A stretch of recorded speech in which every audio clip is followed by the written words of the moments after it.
We are live. Hello, hello, hello, everybody. Hello, YouTube. It is John Pollock and Wai Ting, and welcome to Post Wrestling's Royal Rumble post show.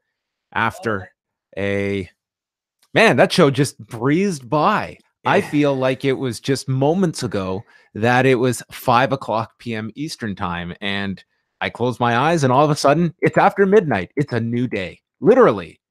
Yes, indeed. I sense some sarcasm in your voice, John.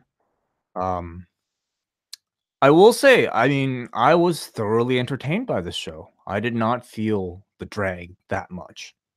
Oh, I felt drag on this show. Okay. We will get into it. It was 7 hours. It was 7 hours from the time the kickoff started. Lots of good on this show, but when you tell me that was 7 hours, I can say yes, that was 7 hours. How are you doing tonight, Wai? I'm doing pretty good. This was a different one today, John, because I actually watched it with you. In the loosest sense, we watched this together. We sat here. I didn't know what to do. I didn't want to make too much small talk with you. What do you mean? No, it's good. Most people sitting with them for that amount of silence, I would be neurotic about, am I being rude? I don't have any of that with you. I don't feel any need to talk to you. And I know you feel no need to talk to me. So you and I, we made remarks, but I really got the sense you didn't want to have any discussions that could be saved for the show. And I respect that. I completely do it for the benefit of this show. Yes. Otherwise, obviously, we would basically talk about every thought that we had. I didn't even want to see your notes. I don't know. I don't want to know what you think. Yeah, you shouldn't. I want you. You thought this show just breezed by? I didn't even know John was as bored as he was. I didn't even bother looking over. We sat like this close. Like you were sitting right here. I was sitting right here. And yet I have no idea what you thought about the show.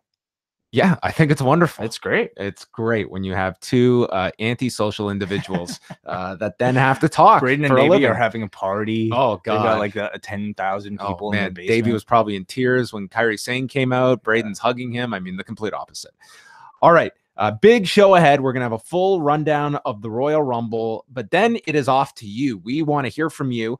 I'm going to give this phone number out now, and I'll repeat it later. But if you are in the chat room at the moment and you want to call in, the number to call, 732-800-4423, 732-800-4423. We will be taking calls as long as they are coming in later on. Do not call right now. We are not going to be going to you.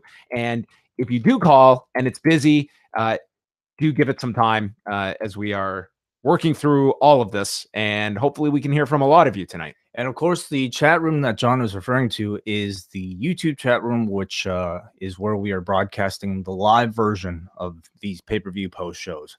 And we make those available to our double ice cap and espresso patrons of our Patreon, postwrestlingcafe.com. So if you choose to pledge at that certain amount, we go live with all of our WWE pay-per-view post shows and maybe even some other ones.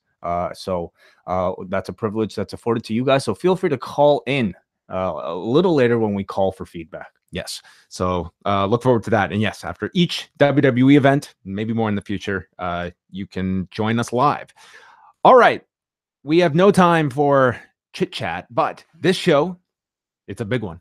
It's so big that we even have a sponsor this week. Yes, Wai. Who is bringing us this show? Well, tonight we are sponsored again by the fine people at Grapple. That's Grapple, Grappl, without an E. I got some confusion. Get the E out. Get the E out. It is a new wrestling app that's available for free right now on the App Store and Google Play, where you can rate the matches that you watch so you don't need to keep spreadsheets or notes on your phone. Grapple aggregates the ratings for each match and calculates an average across everyone who has rated, so you can see what thousands of wrestling fans from around the world collectively think. 4 major pay-per-views like tonight's Royal Rumble. The matches went up on Grapple immediately after each match was finished, so you could follow things live and see what other people think of each match straight away. On our review tonight, we will be going to the app to see what Grapple raters and users have voted for each match on the show. So throughout the evening, we will refer to the app. As you're used to doing on other social media platforms, you can follow your friends or other people so that you can see what ratings they are giving as well. I am on there at Way0937. I was rating every match throughout the evening, as well as matches from TakeOver, and pretty much every match I watched this year. So you can follow all of my ratings and tell me how full of shit that I am, and you can give me your ratings as well and tell me why I was wrong. Yeah, maybe we could have Trevor and Arthur on to critique your ratings. I would love that. Some other things you can do on Grapple are you can comment on your friends' ratings. You can easily create a watch list of well-rated matches that you want to go back to rewatch on the WWE Network or New Japan World. And you can use a filter to easily find out what the best and the worst rated matches are by promotion, event, or year and month.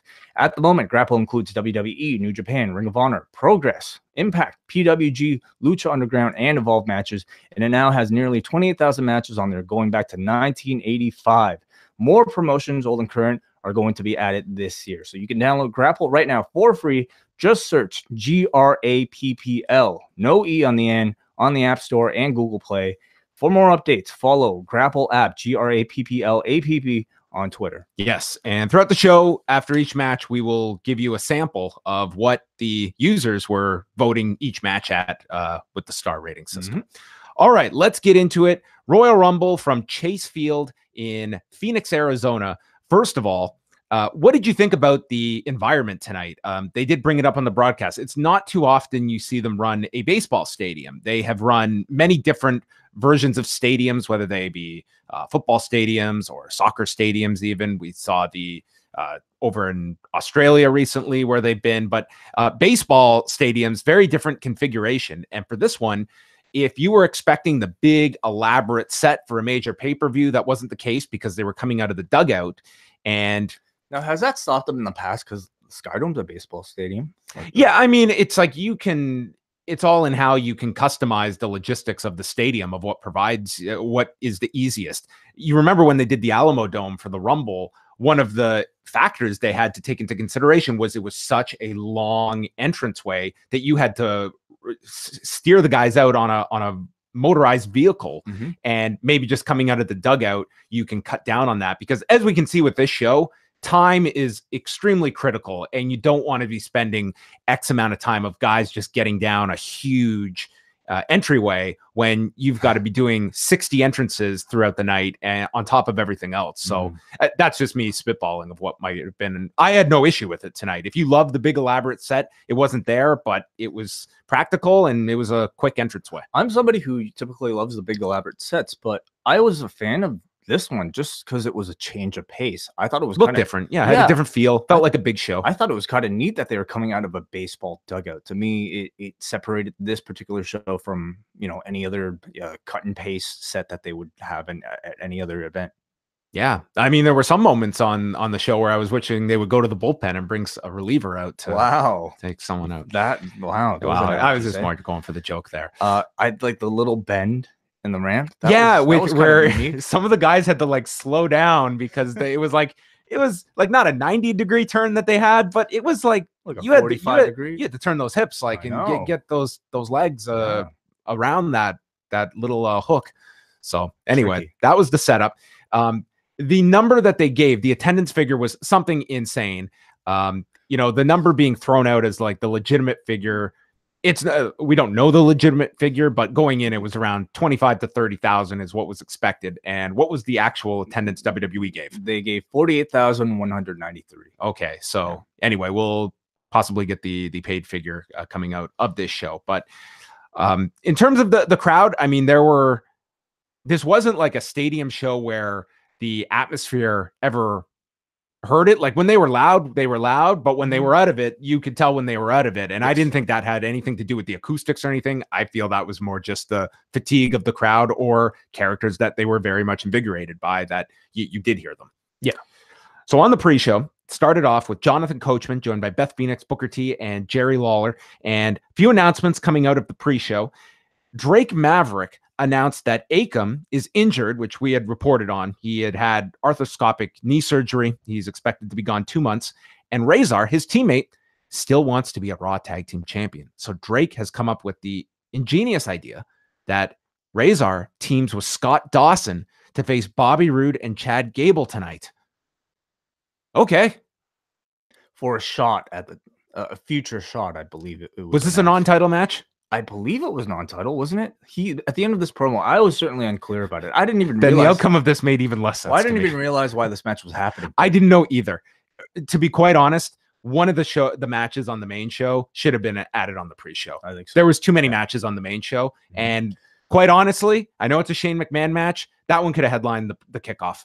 Yep, and would have been fine. Instead, it was a lengthy period. It did not need this extra match tacked on. The show went till when, like 11:45. This was minutes before. It's 10 to midnight Eastern time.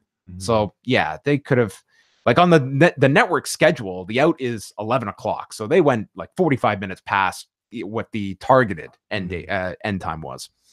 Joe cut this really great promo talking about his eyes stemming from the Mustafa Ali promo on SmackDown. And they did a taped segment with Daniel Bryan inside the empty stadium where he brought out the Royal Rumble burger. Chase Field better be giving Daniel Bryan comps to whatever event he ever wants to go to at this stadium, because this Royal Rumble burger got so much promotion from Bryan that I bet was just all organic. Not literally organic, but theoretically, with Bryan just responding to that tweet and everyone being aware of this damn Royal Rumble burger because of Daniel Bryan. I'm sure, like, somewhere down the chain, like, they had to get the okay for Bryan to cut a promo on this Chase Field burger. And I'm sure somebody at Chase Field was like, yes, we love it. Please. What an awful idea if someone had an issue with that. It's a one night only burger. Absolutely. I was thinking that they might have sold out of this thing. I heard from one person there who said they did. Wow. At least where he went. So yeah, I'm sure this thing was sold out. So if Burger King or McDonald's are watching, Daniel Bryan, the Royal Rumble burger, maybe someone's gonna pick up on this. And he talked about the animals that suffered for this burger. This was only his second best promo of the weekend, because his one at the Superstore was unbelievable. He's been doing great promos all week for all the local affiliates, cutting promos on everybody, cutting promos. Oh, the one on the local news inside the ring on Henry Cejudo. He's been doing tremendous work this whole entire week.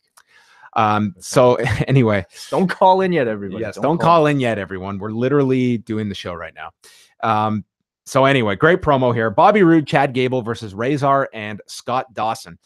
Dawson and Razor had the advantage early on Gable, and he built up for the hot tag from Bobby Roode, and Dawson eventually came off the top of the missile drop kick, missing Roode, taking out his partner Razor, and then Roode and Gable did their double team reverse neckbreaker with Gable landing the moonsault. They won 6:54. I thought this had been a tag title match, so I understood the champions going over. Non-title match, I don't know why the hell this happened. Yeah, the non-title match and the makeshift team loses. To what point? I have no idea. It was not a tag title match because the team that was in contention had not earned that shot yet. So I don't know, actually. I have no idea what this was needed for. Well, yeah, I could have come up with better idea if we had to force a new match onto this show. I don't know if this had to be the one that we went with, but nonetheless, the crowd was very cold for this one, especially considering that it was an opener. I thought I expected a bit more of a reaction from them. I thought the match itself was just kind of standard fare for what you would typically see. I thought it was hurt by the lack of interest in the characters in the story. To me, the highlight, though, we talk about that bend in the entrance ramp as the cameraman is backing up for Gable and Roode's entrance. He trips on the bend. The cameraman fell over. That was awesome. I was more amazed that the announcers didn't give this guy a hard time. They loved when that stuff happens. Yes, that's right. And for people that are curious, the Grapple app users rated this match. Do you have any guesses, John, out of 5? 5, I'll go 1 and a. Do they do quarters? Yes, they do. 1 1/4. 1 3/4. Well, to be exact, at this time, it is 1.77 out of 64 users. That seems I'm fair. surprised that many people watch the match, to be honest. Then David Otunga and Shawn Michaels swapped in for the second hour of the kickoff show, because even the production team, they know it's too long to keep, Jerry Lawler and Booker T out there for 2 hours. Michaels sits down. He's wearing a NXT UK t-shirt, an NXT ball cap, and he put the sports coat over. And he had informed them. This was like Shawn Michaels going to the prom. Like, this was dressed up Shawn Michaels. And he identified himself, the worst dressed man. He looked like he arrived and they told him, yeah, you're doing the panel tonight. You need a jacket here. Like, oh, he doesn't give an F. It's amazing, though, because in the past, like, his 90s character was all about the way he looked. If you were to showcase this event, this kickoff show to a non-fan, and you say, hey, one of these people on this show used to go by the moniker the Heartbreak Kid, they would say, I mean, David Otunga is a very well-built man. I'm sure Jerry Lawler was quite a nice-looking man back in the day. The guy who hasn't shaved in a year, that dude, no way. Well, listen, once you've kind of been through it, you take narcissism to such an extreme that you just stop caring. I envy the fact that he doesn't have any of that desire to have to put on a facade for anybody. Sure. It's like, I'm Shawn Michaels. This is what you're getting. Yeah. This is me. I'm not doing anything special for this. He knows something. He has a sense of confidence none of us have. And then they went with Rusev, Shinsuke Nakamura. Of course, Nakamura winning last year's Royal Rumble, and we didn't know if he would be in this year's event or Rumble match proper. Nakamura came off the steps with a kick, dropping Rusev and sent him into the barricade. They go inside. Rusev broke out of a front chancery, landed I thought a really great looking drop kick. He got a lot of height on this thing. The audience kind of got into things as Rusev made his comeback, knocked Nakamura to the floor, and Rusev called for a dive, but it was cut off by Nakamura. Nakamura then went for an armbar, turned it into a triangle. Rusev fought, got him up, and then Nakamura turned into a guillotine, which was eventually broken by a vertical suplex. Then Nakamura hit the landslide, and he went to remove the turnbuckle pad when Lana got onto the apron, removed her shoes, and started screaming, "Cheater! Cheater! He's a cheater!" And Nakamura got into Lana's face, and Rusev, like a freight train, ran at Nakamura, who got out of the way. Lana flew off the apron to the floor and grabbed her ankle in pain. Rusev, just looking all concerned, his words of encouragement were, "Lana, get up." And then Nakamura hit him with the Kinshasa to the back of the neck, pinning Rusev, winning the title back 10 minutes and 13 seconds.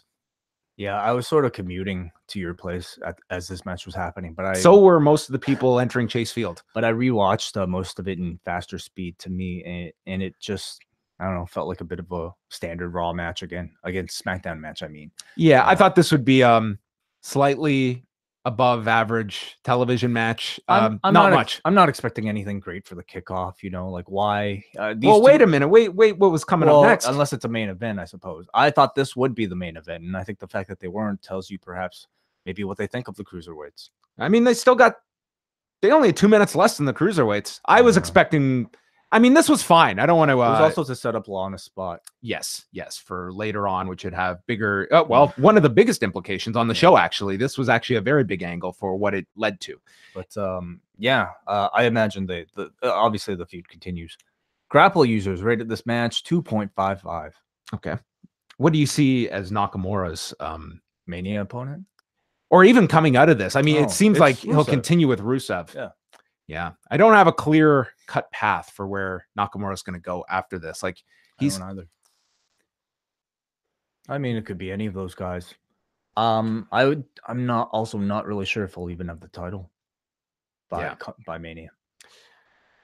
Then they made the announcement. They replayed the brawl that aired after TakeOver went off the air for the live crowd, and they announced that it's going to be a 6-man tag this Sunday with the return of Halftime Heat, which was something that they did 20 years ago on the USA Network with an empty arena match with The Rock and Mankind during the Super Bowl halftime show. And this year, they're going to do a 6-man tag with Tommaso Ciampa, Johnny Gargano, and Adam Cole against Velveteen Dream, Aleister Black, and Ricochet Sunday during halftime. And it'll be airing on the WWE Network, YouTube, Facebook, Twitter, WWE.com. So it's free. You don't have to sign up. Yeah, they're going to be just throwing it on to their various social media channels. And I asked about this and was told they're going to be doing this live from the Performance Center. Really? On Sunday. With an audience? I would assume not, but I don't know for sure. I don't know how you could entice people to come on Super Bowl Sunday for one match. I mean, I think it would look cool if it was the training, like the trainees. Well, you could have that. Yeah. That's an easy call to make. Yeah. I don't know if you could get an audience for it. And I'm curious to see how they do this, because I just had assumed because the TV tapings are this week, not next week for NXT on Wednesday night. I just assumed they'd tape it then. But given that I think they really want to push this week, you kind of want to have that live environment and not just, hey, it's a taped 6-man from 4 days earlier. Yeah. So this is interesting. And yeah, something I'm going to tune into. It's interesting that they're choosing to profile NXT in a spot like this and not somebody from the main roster. To me, it kind of shows that it seems to me like they want to kind of go towards what Triple H was hinting at and treating NXT as a third brand proper, not necessarily just a minor league. Yeah. And I'm sure that went into the thinking of cameos in the Royal Rumble just to kind of for the sole purpose of pushing this match. And they also announced Shawn Michaels will be doing commentary for it. Okay. So let's see NXT if what he'll be wearing. Blazer or no blazer? I can't imagine it. Maybe a cowboy hat. I don't instead know. of a baseball He's hat. been rocking that little sleeping mask, the headband on his forehead. Yes. Yeah. Well, we'll see. Maybe that's half the intrigue of tuning into Halftime Heat. I will 100% not be watching the football game, so I'll tune into this. Oh, Braden and Davey will be recording it. Yeah, Braden and Davey are going to do what do you call post game heat, where they're going to do a quick review of this match up on the Up Next feed. Yep. So subscribe to Up Next. They also have a review right now of a takeover from last night. So subscribe to their feed to check that out for sure. And then the final match on the kickoff: Buddy Murphy, Akira Tozawa, Kalisto, and Hideo Itami for the cruiserweight title. Everyone ended up on the floor, and Itami just ends up in the ring alone with this shit-eating grin, and he just waves in Buddy Murphy. Hideo Itami has some great presence as this heel character. I mean, I haven't really been following him as much on 205 Live, so I'm just kind of catching up with him here. I thought he was just okay. I liked them in this. I thought they crafted the position well for him, but to me, it was clear that they were protecting him because it seems really evident to me that he's very limited now these days with what he can do. Yeah, that's probably the case. There were so many big spots in this. At one point, Kalisto was on the shoulders of Buddy Murphy on the floor. Tozawa is standing on the middle rope. So it's Itami standing on the ropes. So Tozawa, without Itami knowing it, dives through Itami's legs, knocking Kalisto off the shoulders. But after being hit, Kalisto then turns into a Hurricane Rana onto Buddy Murphy. It was awesome. I hope you can picture this if you didn't see this. Yeah, it's hard to imagine unless you see this. You have to draw a diagram. Then we had Kalisto just sending Tozawa up with his feet off the apron to the floor onto Murphy. Itami at one point looked like he was spiked right on his head by a Hurricane Rana from Tozawa, and then he just fled to the floor. That was a little scary to watch. Murphy hit a Topikan Hero onto all three men. Then Tozawa spun around to hit Murphy with a reverse Rana on the floor. Kalisto hit the Salida del Sol onto Itami for a near fall. And the end was just the brigade of Buddy Murphy knee strikes. He was hitting flying knees to everyone, finally hitting Itami and Murphy's Law to retain the title. 12 minutes and 6 seconds. I will go 4 1/4 on the stars for this. I think even this one might, 4 1/4. I'll go 4 1/4. Well, I can tell you that I personally went 3 3/4, and the app were not as kind. 3.59. Very high standard. Man, I thought this was a great kickoff match. I thought excellent. This was like, even for I had high hopes for this match. They were exceeded. I really enjoyed it. I'll tell you what was really missing for me, perhaps, was just kind of, I would say lack of interest in the winner, lack of interest in maybe too many of the characters. But there were moments the audience reacted. I mean, this was not a dead 205 Live crowd. Not at all. And again, like I said, the fact that they put this on as the main event, quote unquote, of the kickoff, I think tells you a lot of how they see these guys. It was a great 4-way, well-designed, well-executed 4-way spots, delivered what you'd expect from the cruiserweights: high-flying, fast-paced, stiff strikes, and blew away the other two completely. I thought Tozawa, Kalisto, and Murphy all looked tremendous, and everybody seemed to be able to go out there and have the style of match that they wanted, complete with head dropping spots and crazy high spots, and didn't really affect the rest of the show at all. But to me though, Itami really showed his limitations, at least in ring physically.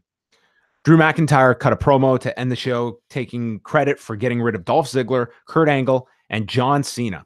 He doesn't care who wins between Brock Lesnar and Finn Balor. He's winning the title at WrestleMania. He is the king of the Raw jungle.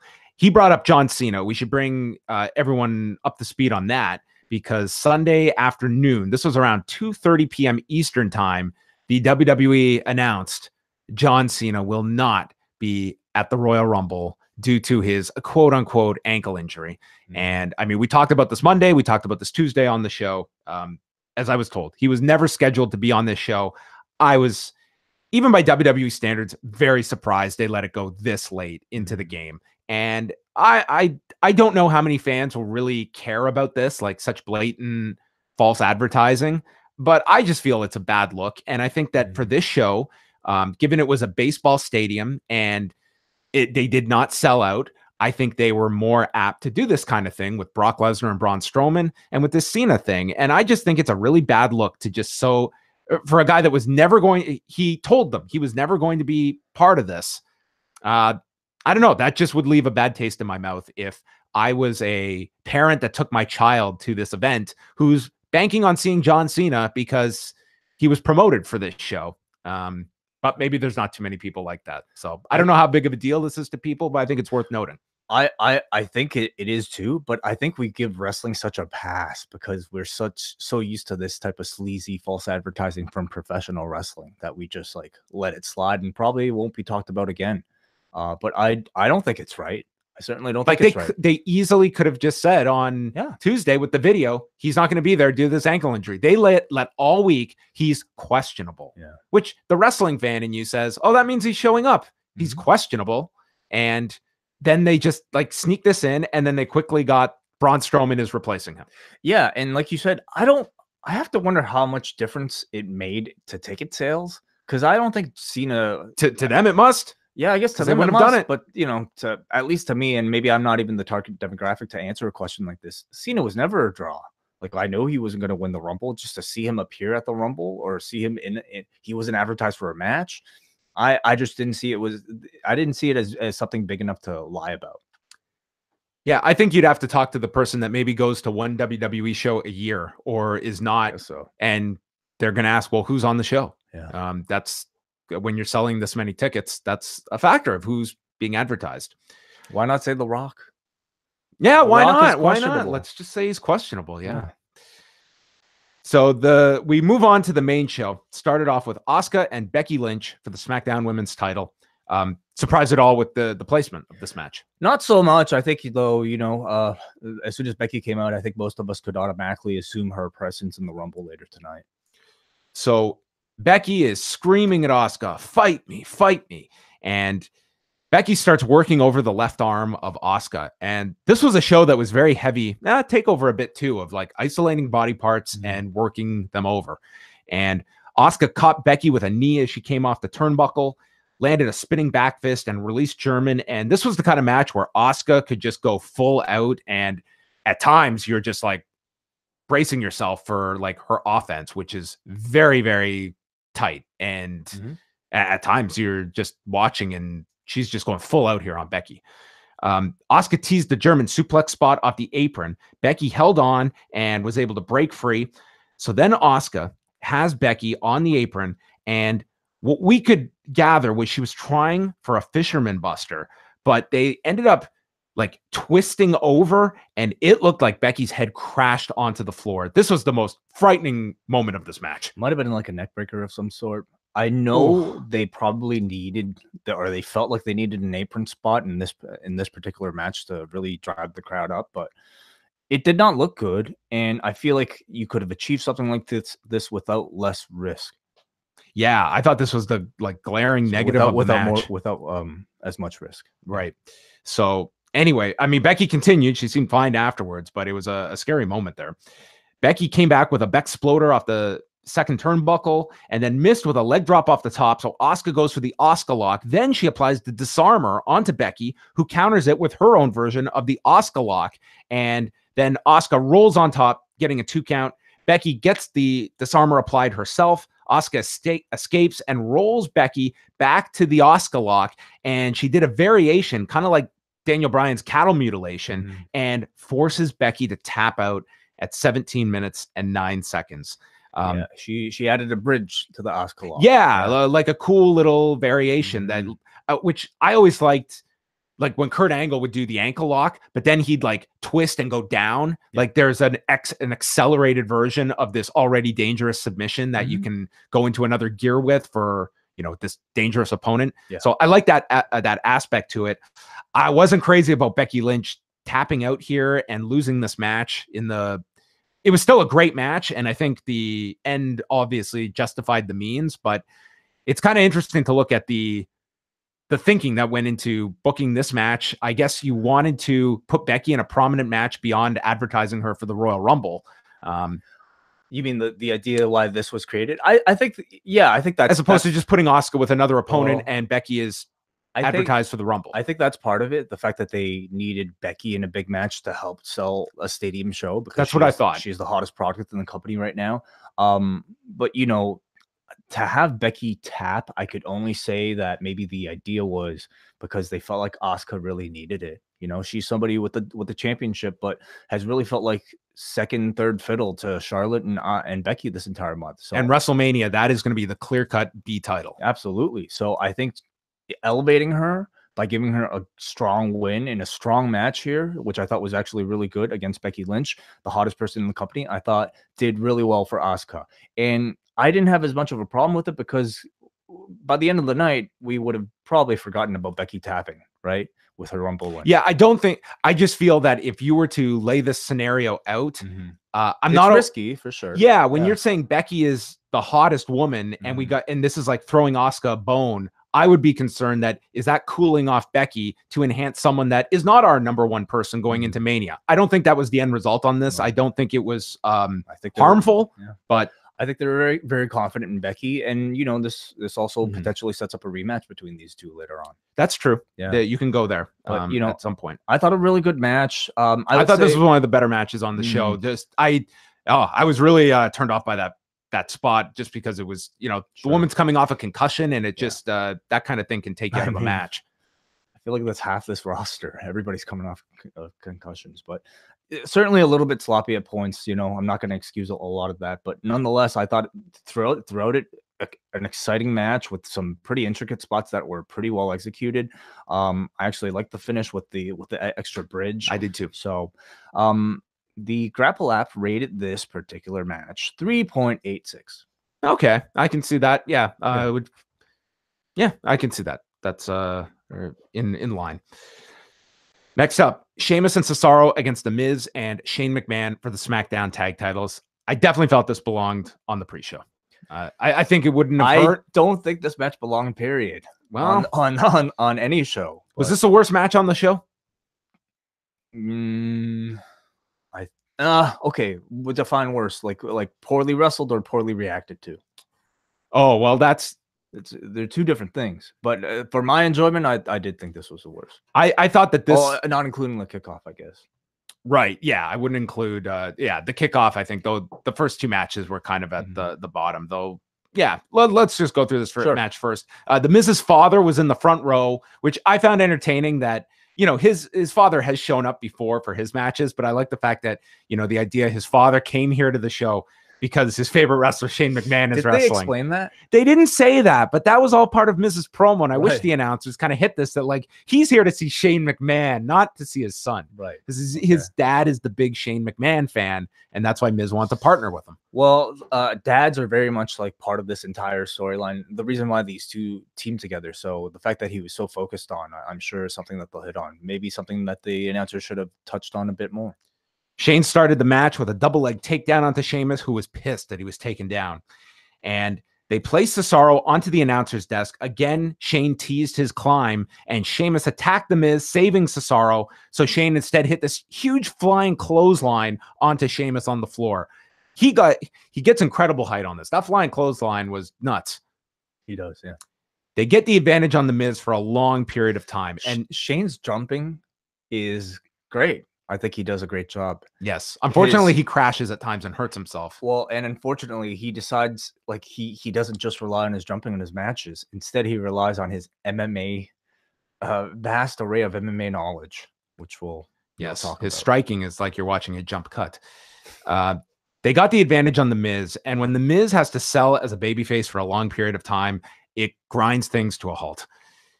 Luckily, he made the He made the hot tag to the muscle of the team. Big bad Shane That's came how in. Shane was positioned. Yeah, and he was the hot tag. Batting in the cleanup position, Shane McMahon strikes.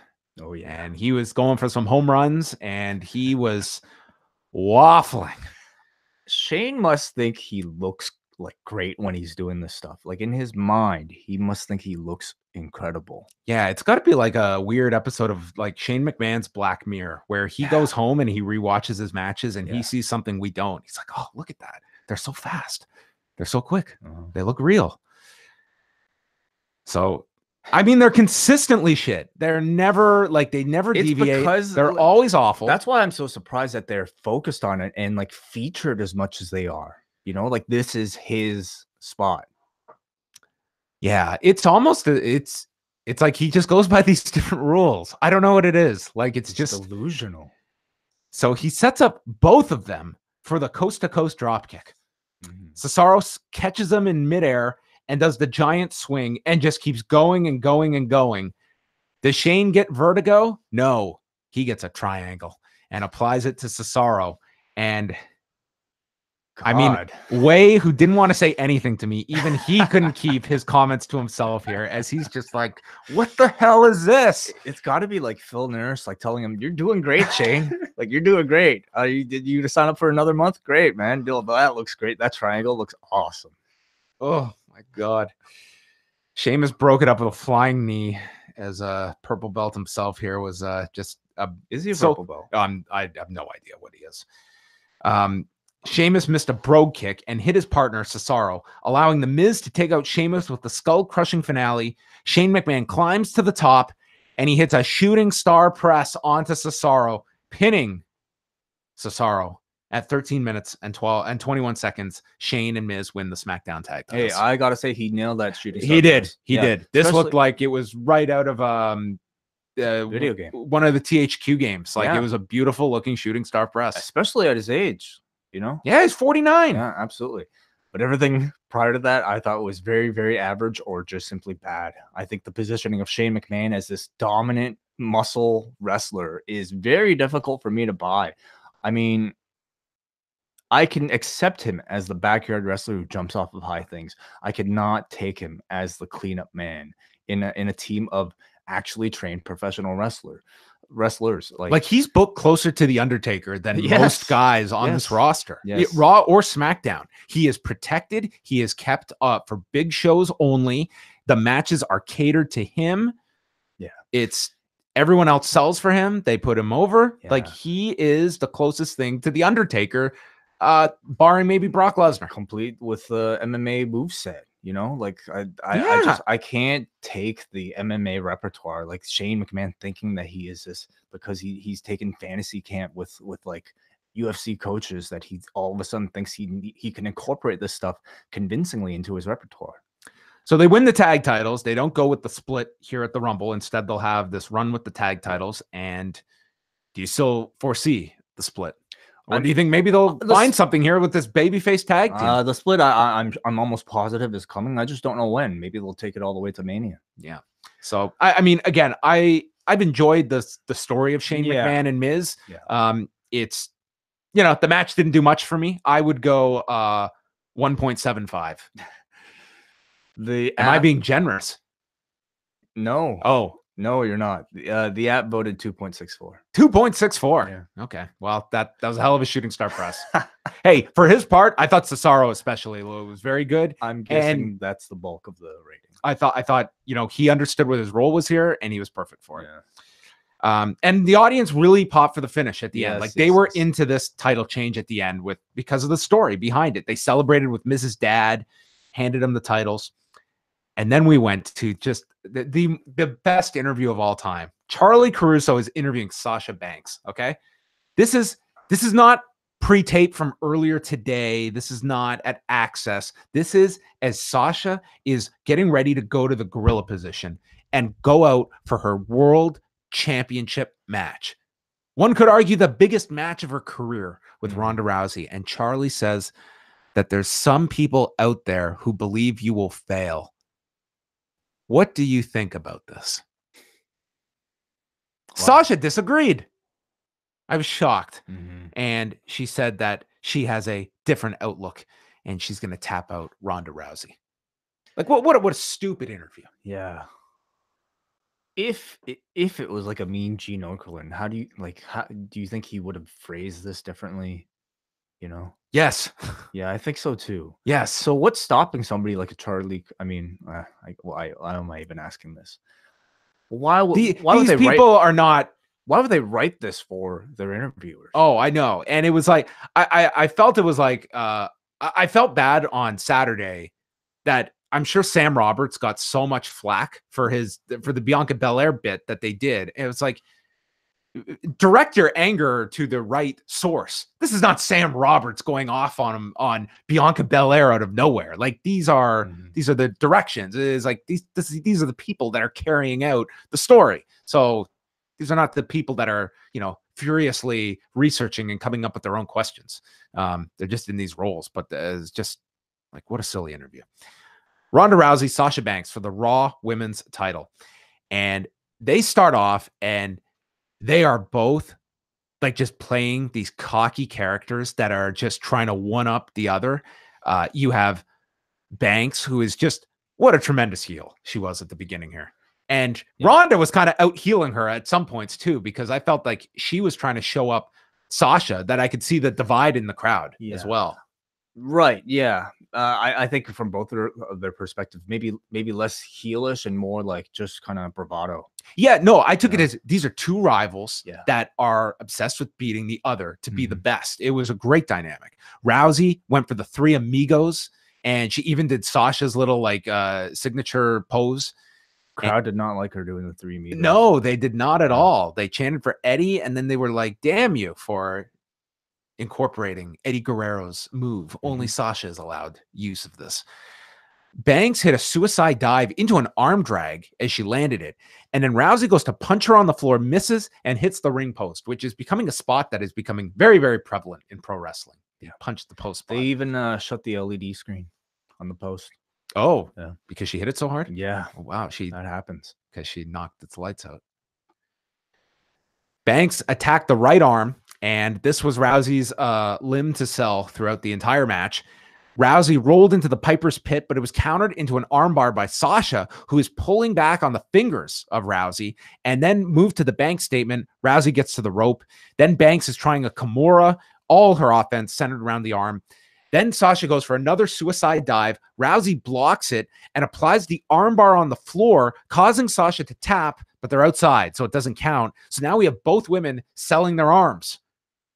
We have two women and two working arms. Yep. And Banks keeps coming up with counters, then applies the Banks statement, and she has part of her ring gear that she's put around the mouth of Ronda and is yanking back on. Rousey escapes, goes for a Fujiwara armbar into a gut-wrench suplex, and then Rousey rolls out. She finally hits Piper's Pit after several unsuccessful attempts, and with Piper's Pit, she pins Sasha Banks 13 minutes, 48 seconds, and they left it open that she did not beat her with the armbar. Even with the bad arm, it was like Ronda got the win, but this was a pinfall win. She did not submit Sasha Banks. So I really like that you kind of left this element open, that you beat her, but you didn't tap her. Okay. Hey, I think I think those two things are equal. You know, a pinfall loss and a tap out. But when was Ronda's last pinfall win? Like, she taps everybody. Okay. So I think it's notable because she's always hasn't she won with the Piper's Pit in the past? I'm sure there's been a time or two she's won with it, but I kind of like the idea they didn't do the armbar here, especially considering that she had tapped her on the floor where it didn't count. But I thought a strong match. I liked it. I thought a really excellent match. I actually felt like this had more heat in the crowd than Becky versus Asuka. And I thought it was the best Sasha Banks match we've seen in a long time. Oh, probably since what, the Charlotte matches? I'm trying to think back to those Charlotte matches, and I don't know. She hasn't had any lengthy matches for quite a while. And certainly to me, like nothing that really exhibited this type of mean streak and this type of creativity, like the spots with the joint manipulation and also the using her clothes. She was great. Like I haven't seen the Sasha since the Bailey matches in NXT. So I thought it really managed to showcase Sasha's submission. Man, what a tongue twister. Showcase Sasha's submission knowledge really well. Some great transitions involved in this. And I thought Ronda's selling was also very effective throughout this match too. So overall, I thought it was very exciting. Some sloppiness here and there, just like the other women's match, but it didn't take away from the energy or story of the match at all. Yeah, I thought both women's title matches were very strong parts of the show. I rated this match just like the other women's match at about 3.75. The Grapple app rated it 3.6. Okay. They shook hands after the match, and they were doing the mutual respect. And then on the floor, Rousey's going to leave, and Sasha flashes her the 4 fingers and walks off. Damn. All right. So, I mean, I don't. Sometimes, like they keep that in the back of everyone's mind, the 4 horsewomen feud. I mean, well, the big question, of course, is Jessamine Duke and Marina Shafir. Right. Yeah. I mean, they are not ready for the main roster.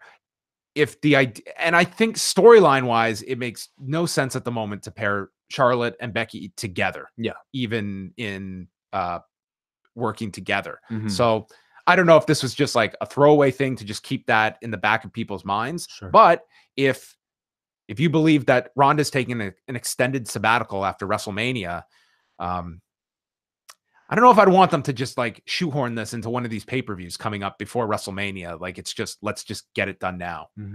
But maybe they feel we don't know when she'll be back. So let's just do it. And it doesn't mean we're calling up Duke and Shafir. It's just horsewomen versus horsewomen. And that's a big match for, the March pay-per-view where you might not have a hook like Elimination Chamber. At least you have that.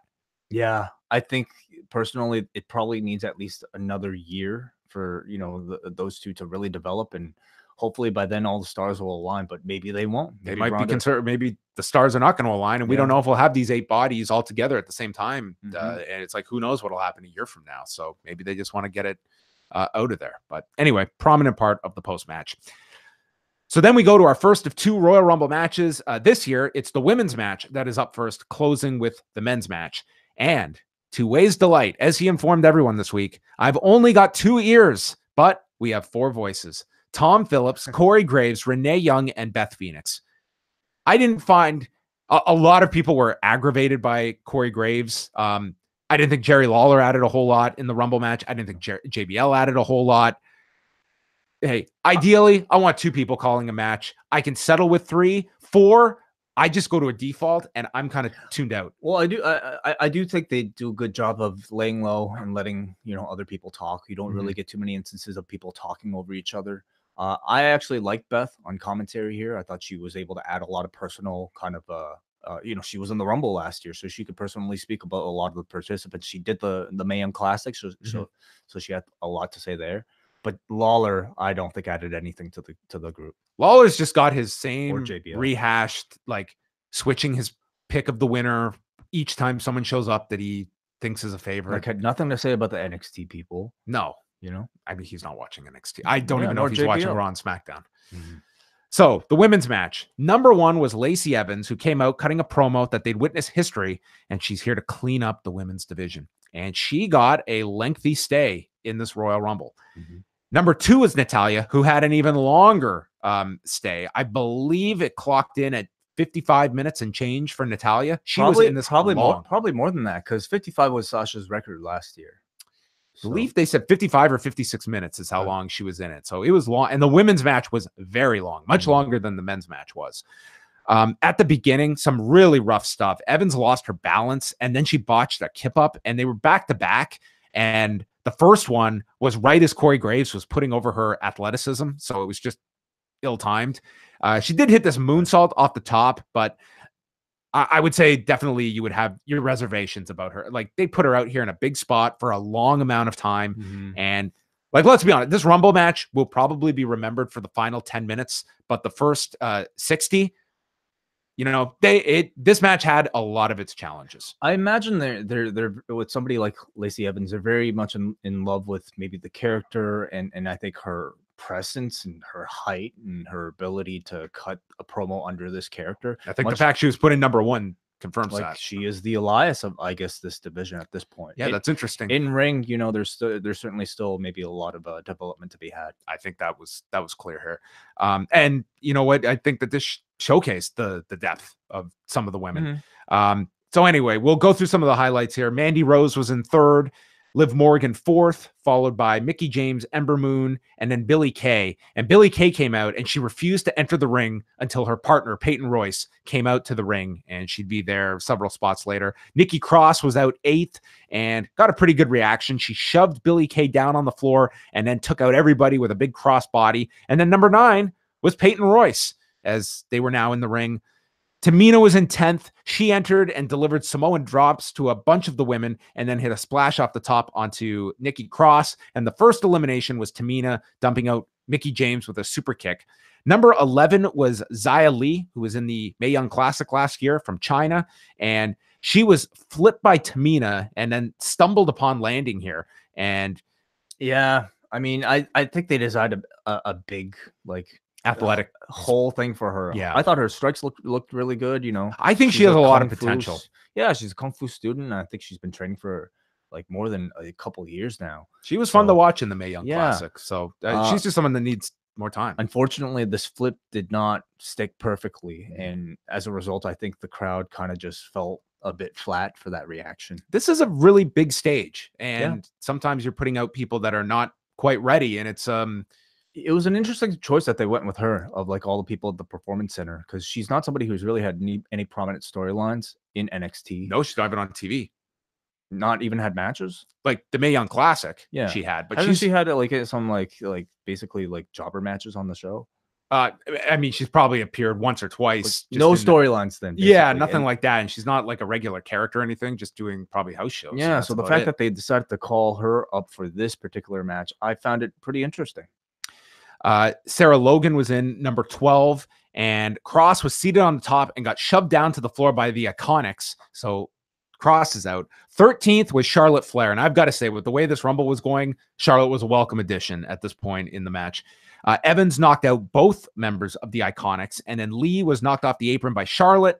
14th was Kairi Sane coming in. And also interesting to note here is that they didn't go to any women from the past. It was all people under contract from the PC, NXT, NXT UK. I'm really happy about that, because I thought over the past year, between the various battle royals with the women that they've had, they pretty much exhausted, I think, their Rolodex of former employees as much as they have. More importantly, much of that Rolodex just simply can't perform. Last year's Rumble, I thought, was severely dragged down by the likes of your Tori Wilsons and whatnot. So why do that when you can use this same time to feature some of your very up and coming stars in the Performance Center? Yeah, I think there's a healthy balance. Like one or two is nice. I felt the men's one was fine, just with Jarrett, and that was it.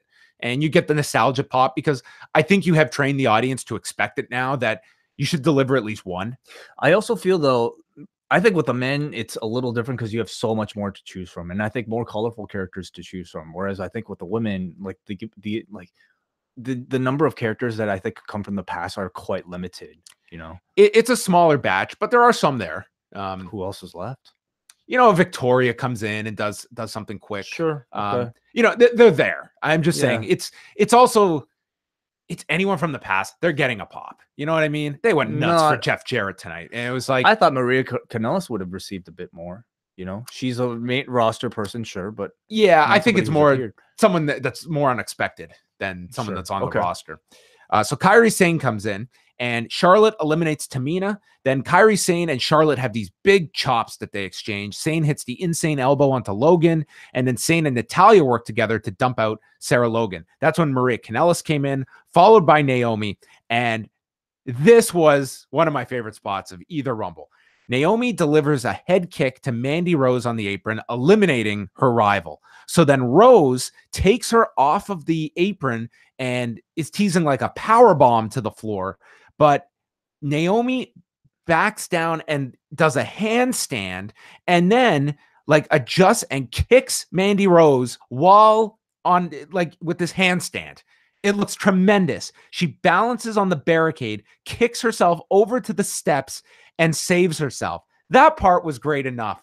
But then as she's on the steps, she's reached the safety. Mandy just pulls her off and she's eliminated. This was like my favorite part of this women's battle royal. Like the ending was good, but this was maybe my favorite creative spot of either Rumble. It was excellent. It really was. I was on the edge of my seat the entire time that Naomi was doing all this because the fraction of error was so small that like anybody in the ringside, that barricade was shaky, so her walking along it was crazy. Her taking a big deep breath before she made that final jump from the barricade to the steps had me incredibly nervous, and all to set up that heat getting spot from Mandy at the end. That was just great. It was perfect, as good as any of Kofi Kingston's big Rumble moments, and on this show, maybe the best one. I thought it last year. It was confirmed tonight. I think Naomi has taken that torch from Kofi Kingston. And to be honest, being challenged. I think Casey Catanzaro might be taken from Naomi because what she is probably going to be able to do is probably at a different level. So anyway, just really great. During this sequence of events, Evans was eliminated by Charlotte, and Lacey, they left her out there for 30 minutes. So I would expect that they are going to go pretty heavy with her. That seems to be my impression.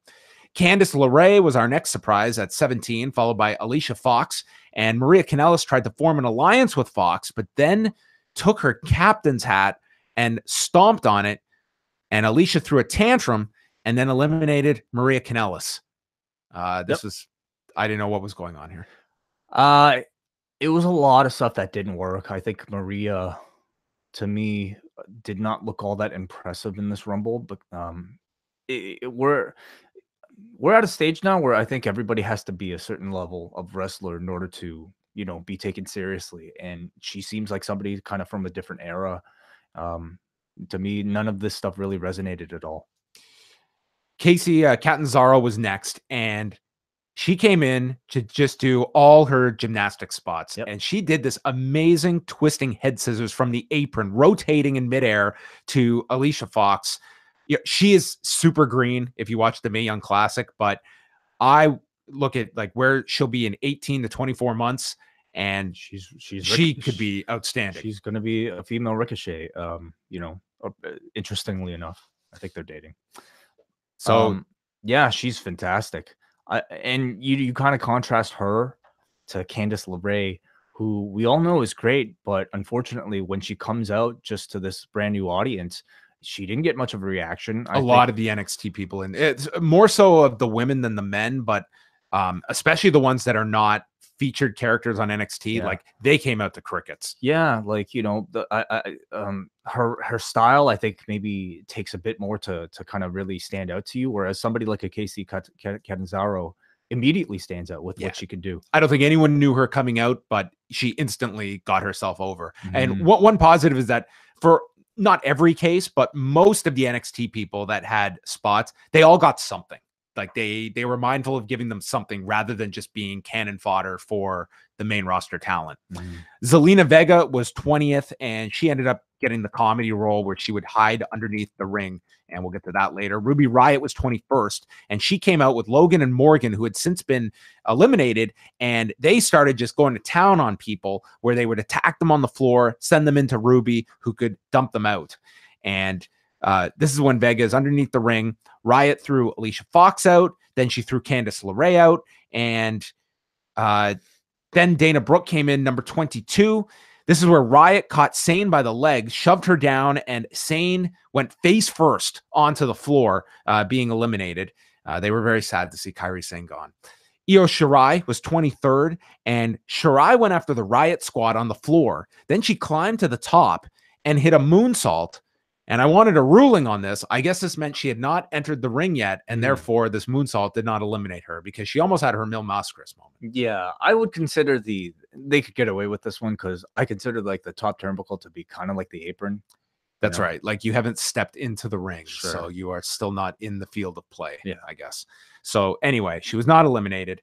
And they were going really hard between like the Kairi Sane and Io Shirai tandem going up against the Riott squad. So I hope that these two are going to be in that elimination chamber match. I mean, I haven't heard that, but I I think that's a natural to put those two in. They're teasing it on Twitter as well. Yeah, that would be great. So, and you could have them feud with the Riot Squad, and like the Riot Squad should have a team in there too. Oh yeah, of course.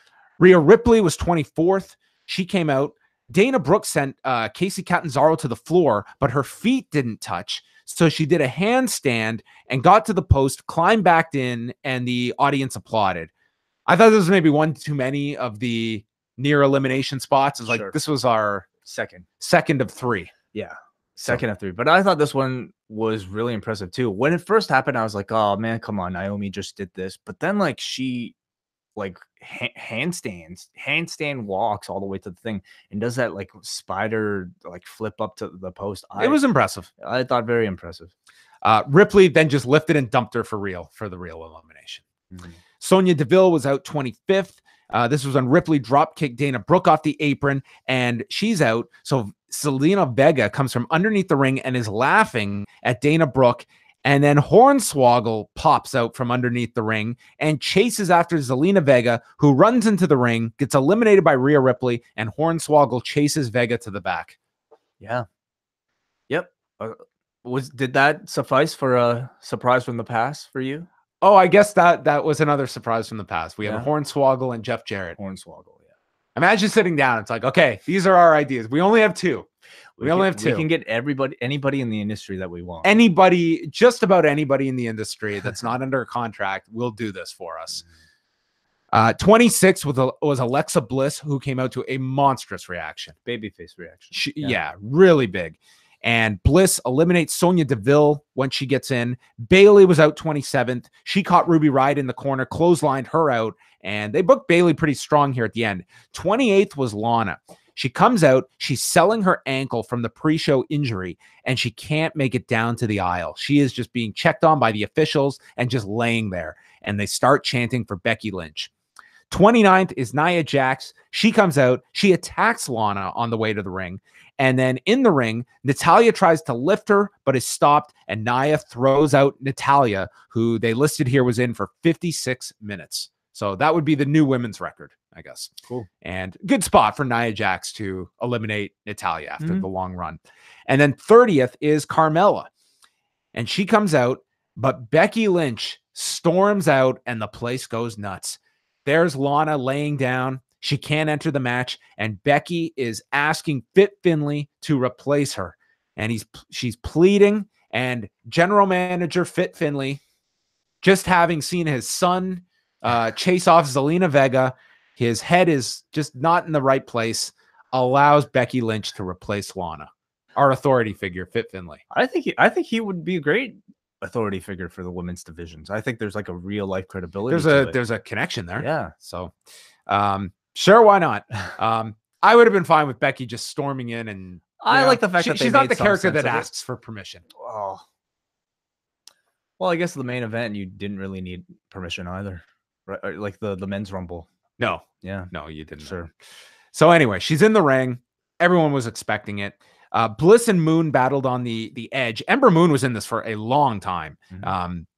She didn't really have a lot of big moments. Yeah, she was just there for a long time. Yeah, I wouldn't really have thought about it at the end of this. So eventually Alexa sweeps out her leg and eliminates Ember. Bayley then ran Bliss to the ropes with a power slam, and Carmella assisted. They dumped out Alexa Bliss. Kind of a anticlimactic elimination for someone that, if you're taking out Charlotte and Becky, might have been some people's pick to win the whole thing. So not a big elimination for her or even set anything up. So it's down to Charlotte, Becky, and Nia Jax. Charlotte got Nia onto the edge, and then Becky pulled her down from the floor, eliminating Nia. So we've got Charlotte and Becky, and the place is going nuts for these two. These are the two that they pegged as the favorites, and it's down to them. But Nia sends Becky off the apron, and Becky's knee is destroyed. She's not eliminated. She hobbles back into the ring, and she's refusing to quit. Charlotte goes after the knee. She's stomping on it and won't let up. Becky fights back, and Charlotte gets sent onto the apron after missing a boot, and a punch decks Charlotte and sends her out. 71 minutes and 11 seconds. Becky Lynch wins the Royal Rumble. And again, this is going to come down to how people viewed the final 5 to 10 minutes, which I thought were clearly the strength of the Rumble. You did have the Mandy Rose Naomi moment. I would say the vast majority of this Rumble was not really at past Royal Rumble levels, but you got the big finish at the end. And I think that's ultimately the goal of the match. And you had a big babyface win for Becky Lynch. So mission accomplished for what you set out. Yeah, yeah. Certainly, like there's a big chunk in the middle there where I felt the crowd's indifference to maybe just a lot of characters that, for the most part, are mid to undercard characters that you normally wouldn't even see on most Raws or SmackDowns. So I think by the end, everybody was waiting for your Charlottes and your Becky Lynch's and your Nia Jax's to really interact with each other. But the moment that happened, this match I thought became tremendous. It was certainly much better than last year's, I think, largely due to the fact that you relied on a lot more performance center talent for surprises rather than, I would say legends, quote unquote. I thought it was a great performance for Becky Lynch. They built up to her arrival wonderfully. They made that audience vocally demand for it. And even after she arrived, they played with those expectations of whether or not she would win really damn well.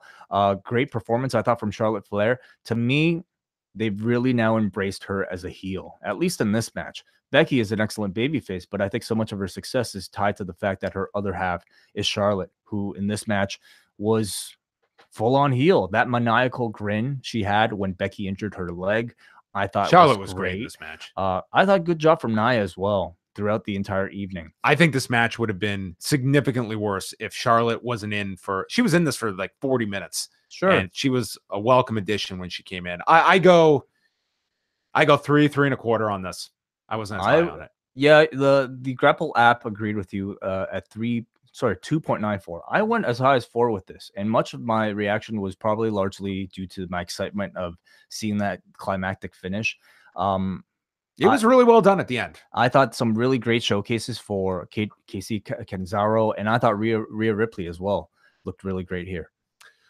So, unfortunately, when you do a 71-minute match in the middle of your main card, it's not a great spot to be the next matchup, even if you are Daniel Bryan or AJ Styles, which would have been my match to pick to follow such a lengthy match and think that they would not have an issue. But match begins, and it is pretty apparent that this audience is spent. Mm-hmm. And I think it was a combination of following that last match and just the drama of Becky winning at the end, but also knowing we've got another one of those and another title match still to come. And that's pretty daunting. And the style of this match, you knew this wasn't going to be 10 or 12 minutes. These guys decided to, for better or worse, go with kind of your standard slow pace to start before ramping it up in the main event.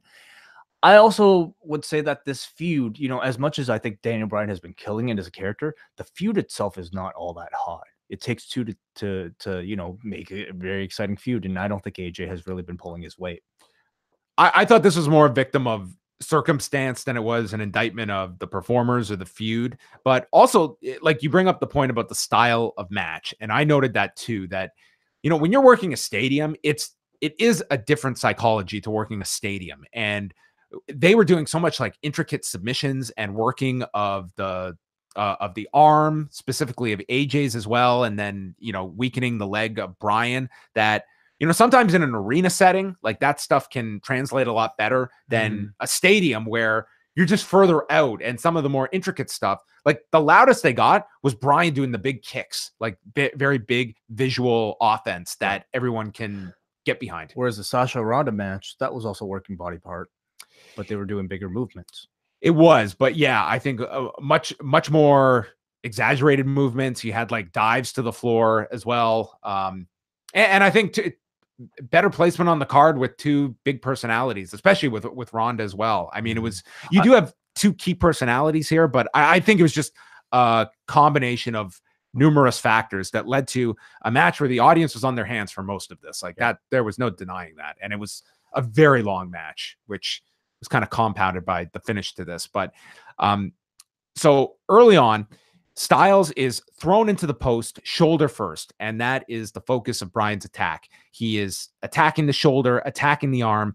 Bryan hits a dragon suplex right onto the neck of Styles, and then Styles catches him on the ropes on the turnbuckle and teases the Styles clash, like how he beat Tetsuya Naito.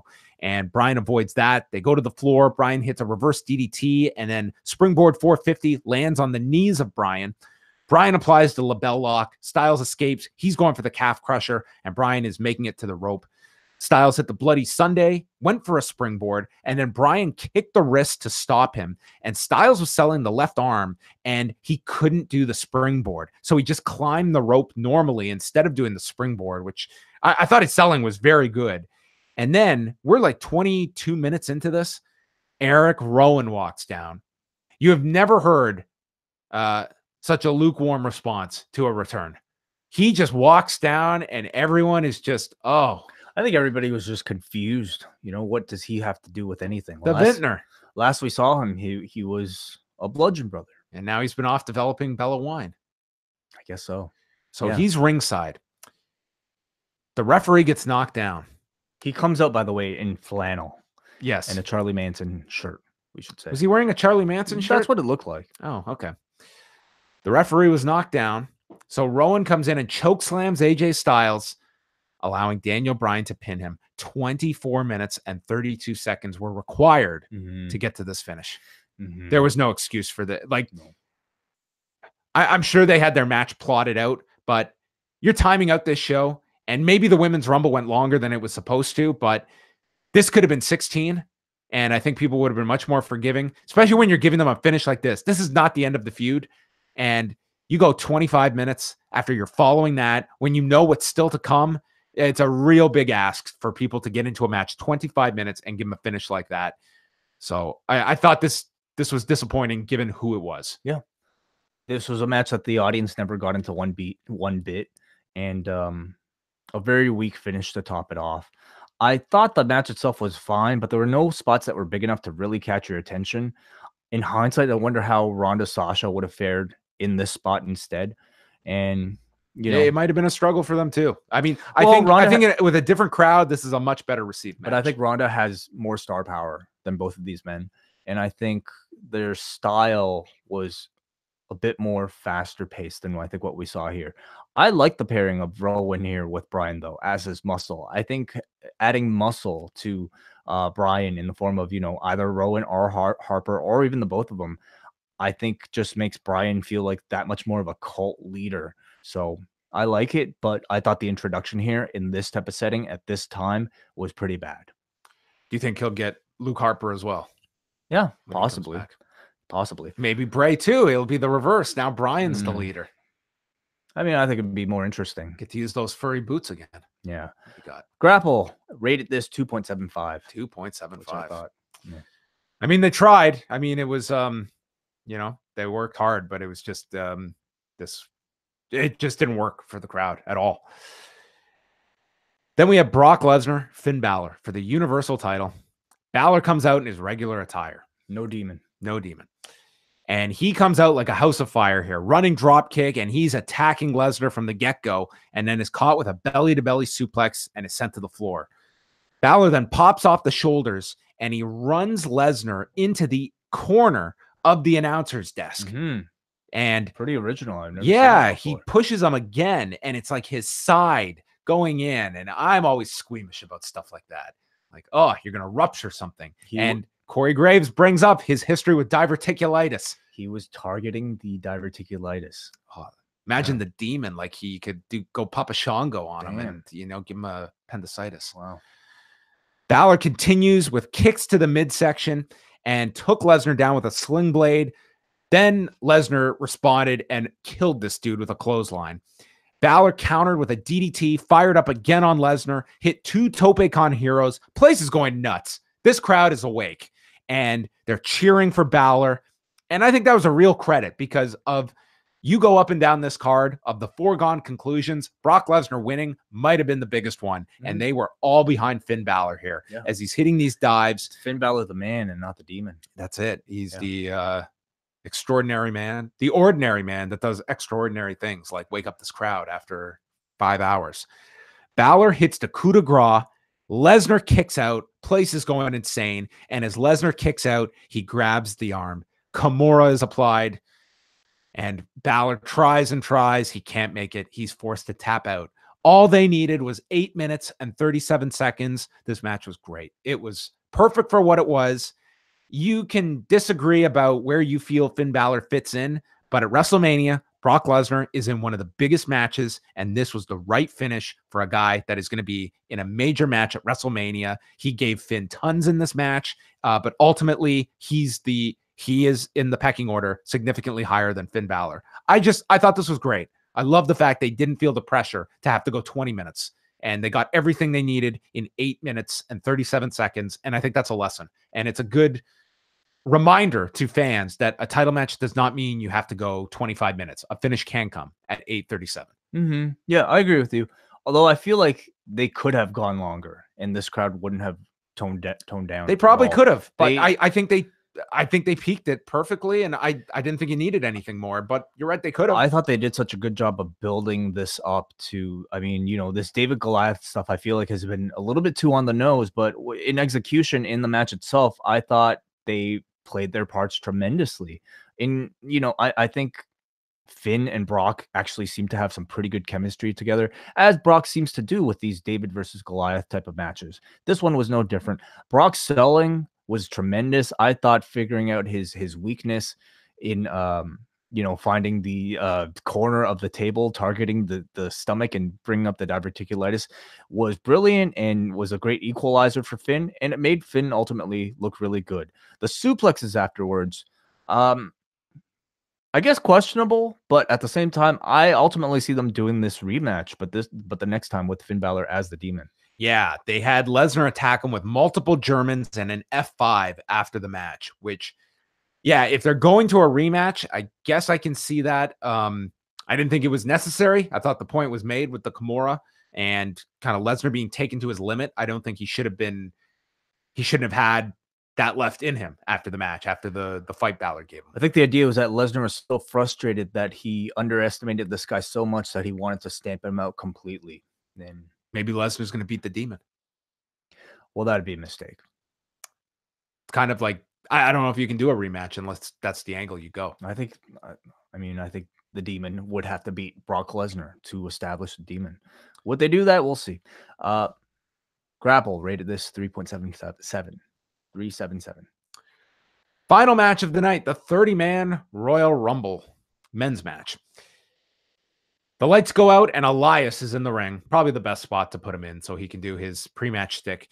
He appears in the ring. He's about to sing a song and he keeps delaying, and then he's interrupted by Double J Jeff Jarrett, who comes out. He must have found his wardrobe that read 1994. He had the old Double J outfit. He looked ridiculous in this thing, more ridiculous than he did in 1994 wearing this. He had the light up hat. He had the suspenders with the spandex. I mean, I'm amazed he had this outfit. Yeah. So Jarrett gets on the microphone. He spells out his name. Elias said he's always interrupted by people, but Jarrett actually brings something to the table and he proposes a duet. And he asks Jarrett to spell his name one more time. He turns his back and Elias decks him with a right hand. It's great. Because I was looking forward to them doing a song. So I thought this was really well done. Everyone got into this. This audience loved this.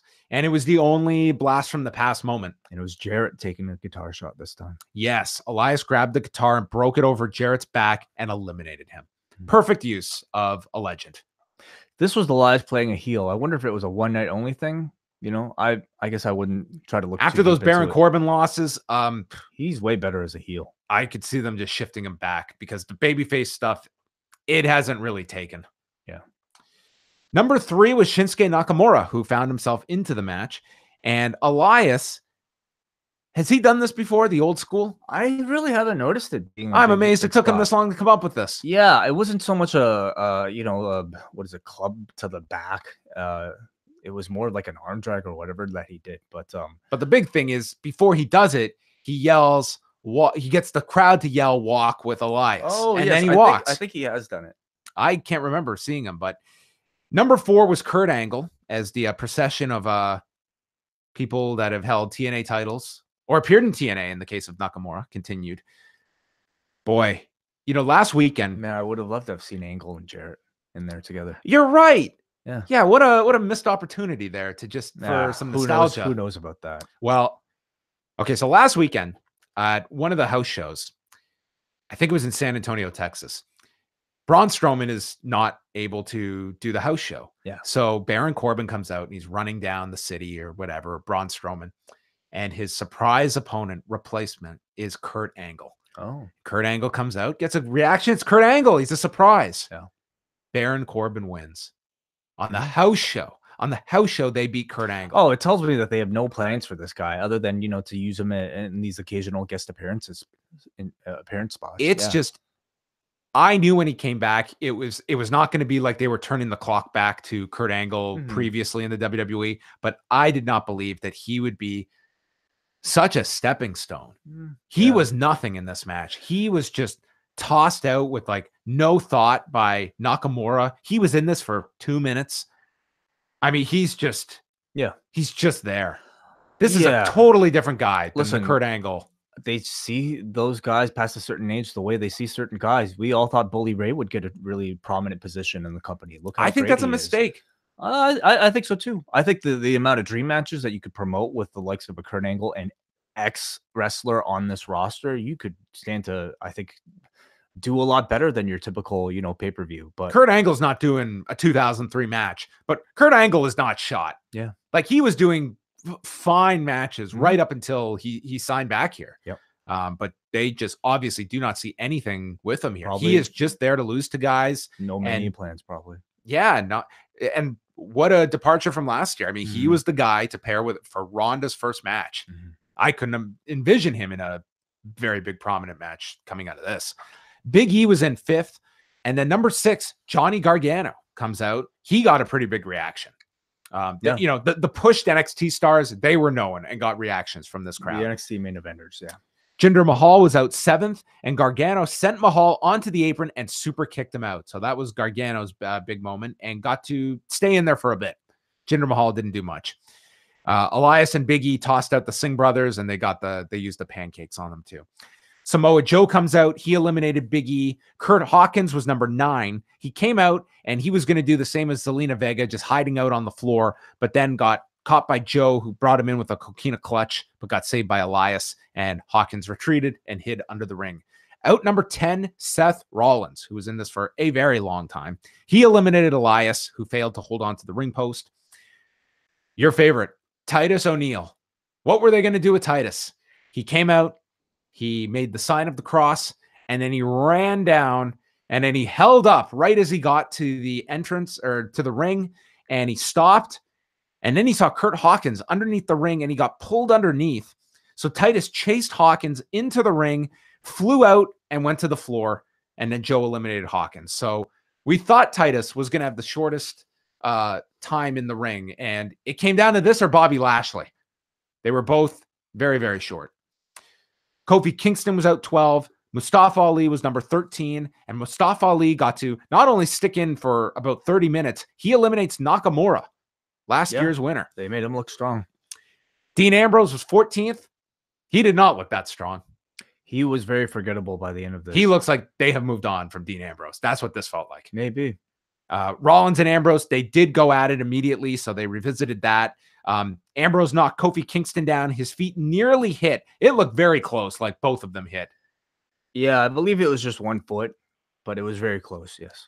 So then he just, he put his legs on the edge and just rolled himself over to the steps. The little roll, like it was like a wall walk type of thing that was somewhat impressive, but not as impressive as either of the previous women that had done something. I mean, last year was the one he stood on the pancakes on the floor. Yeah.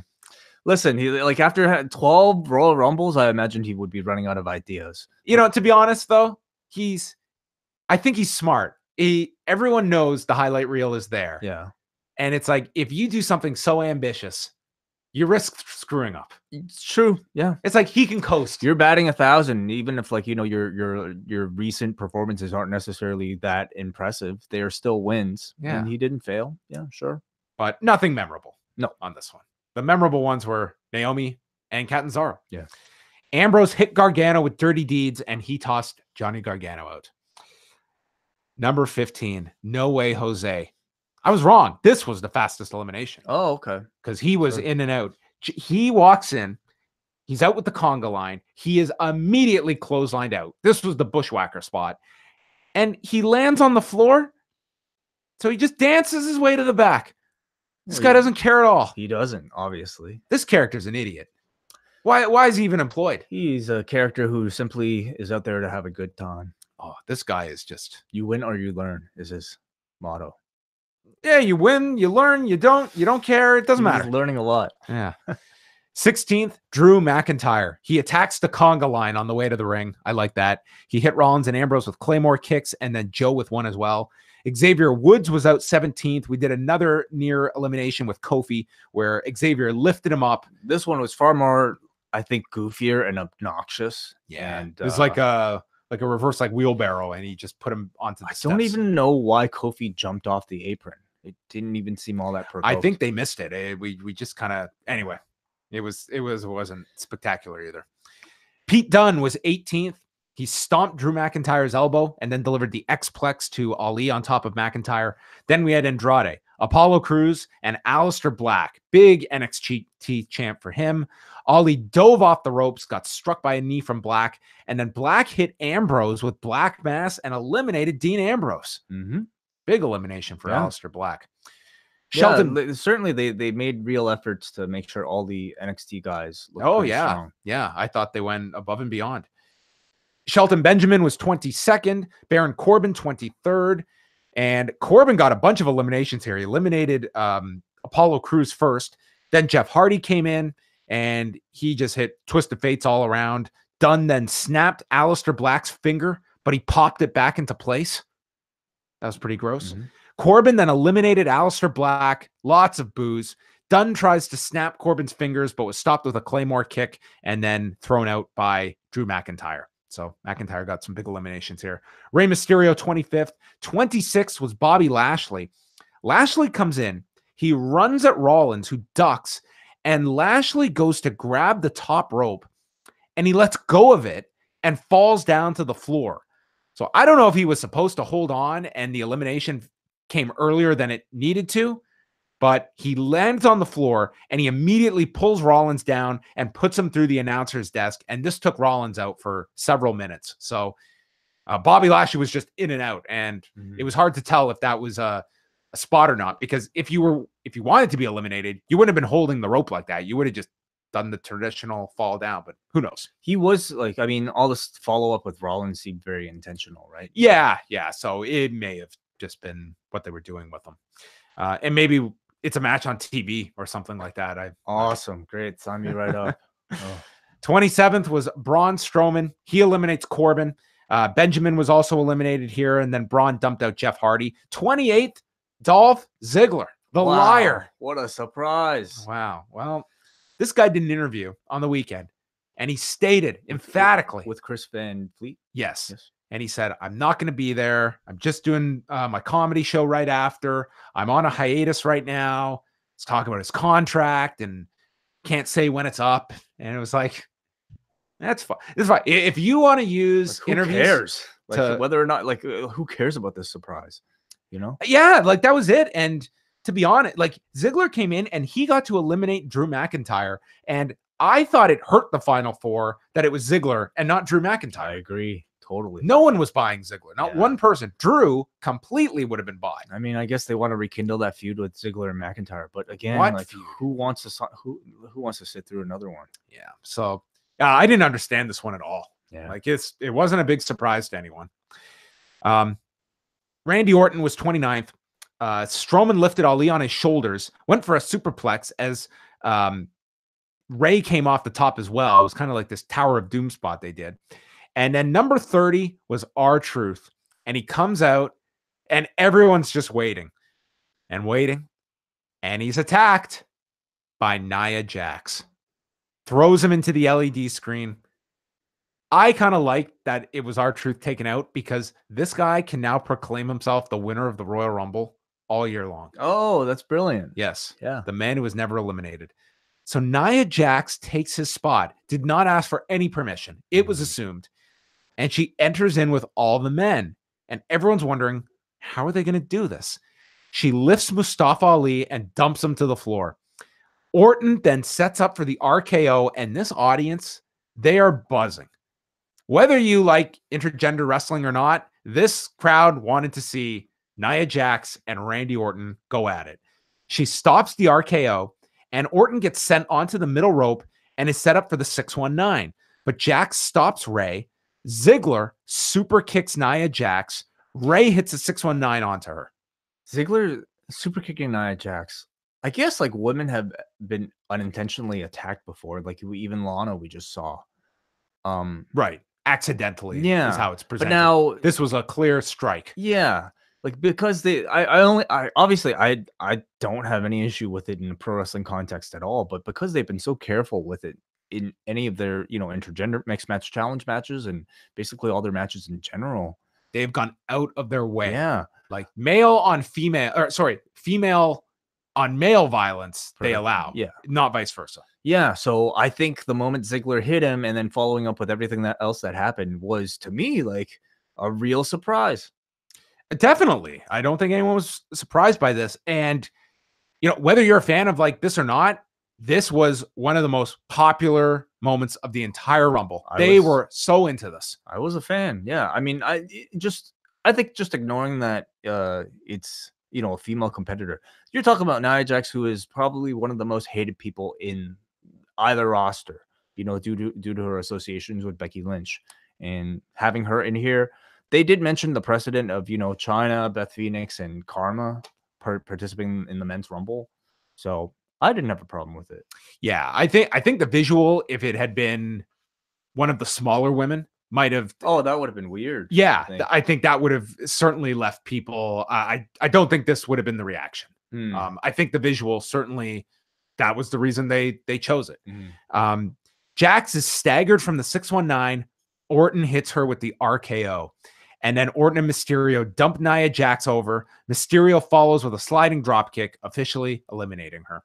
And then Orton hits Mysterio with an RKO, eliminates him, and Andrade pops in, eliminating Orton from behind. So it's down to Braun Strowman, Seth Rollins, and Dolph Ziggler.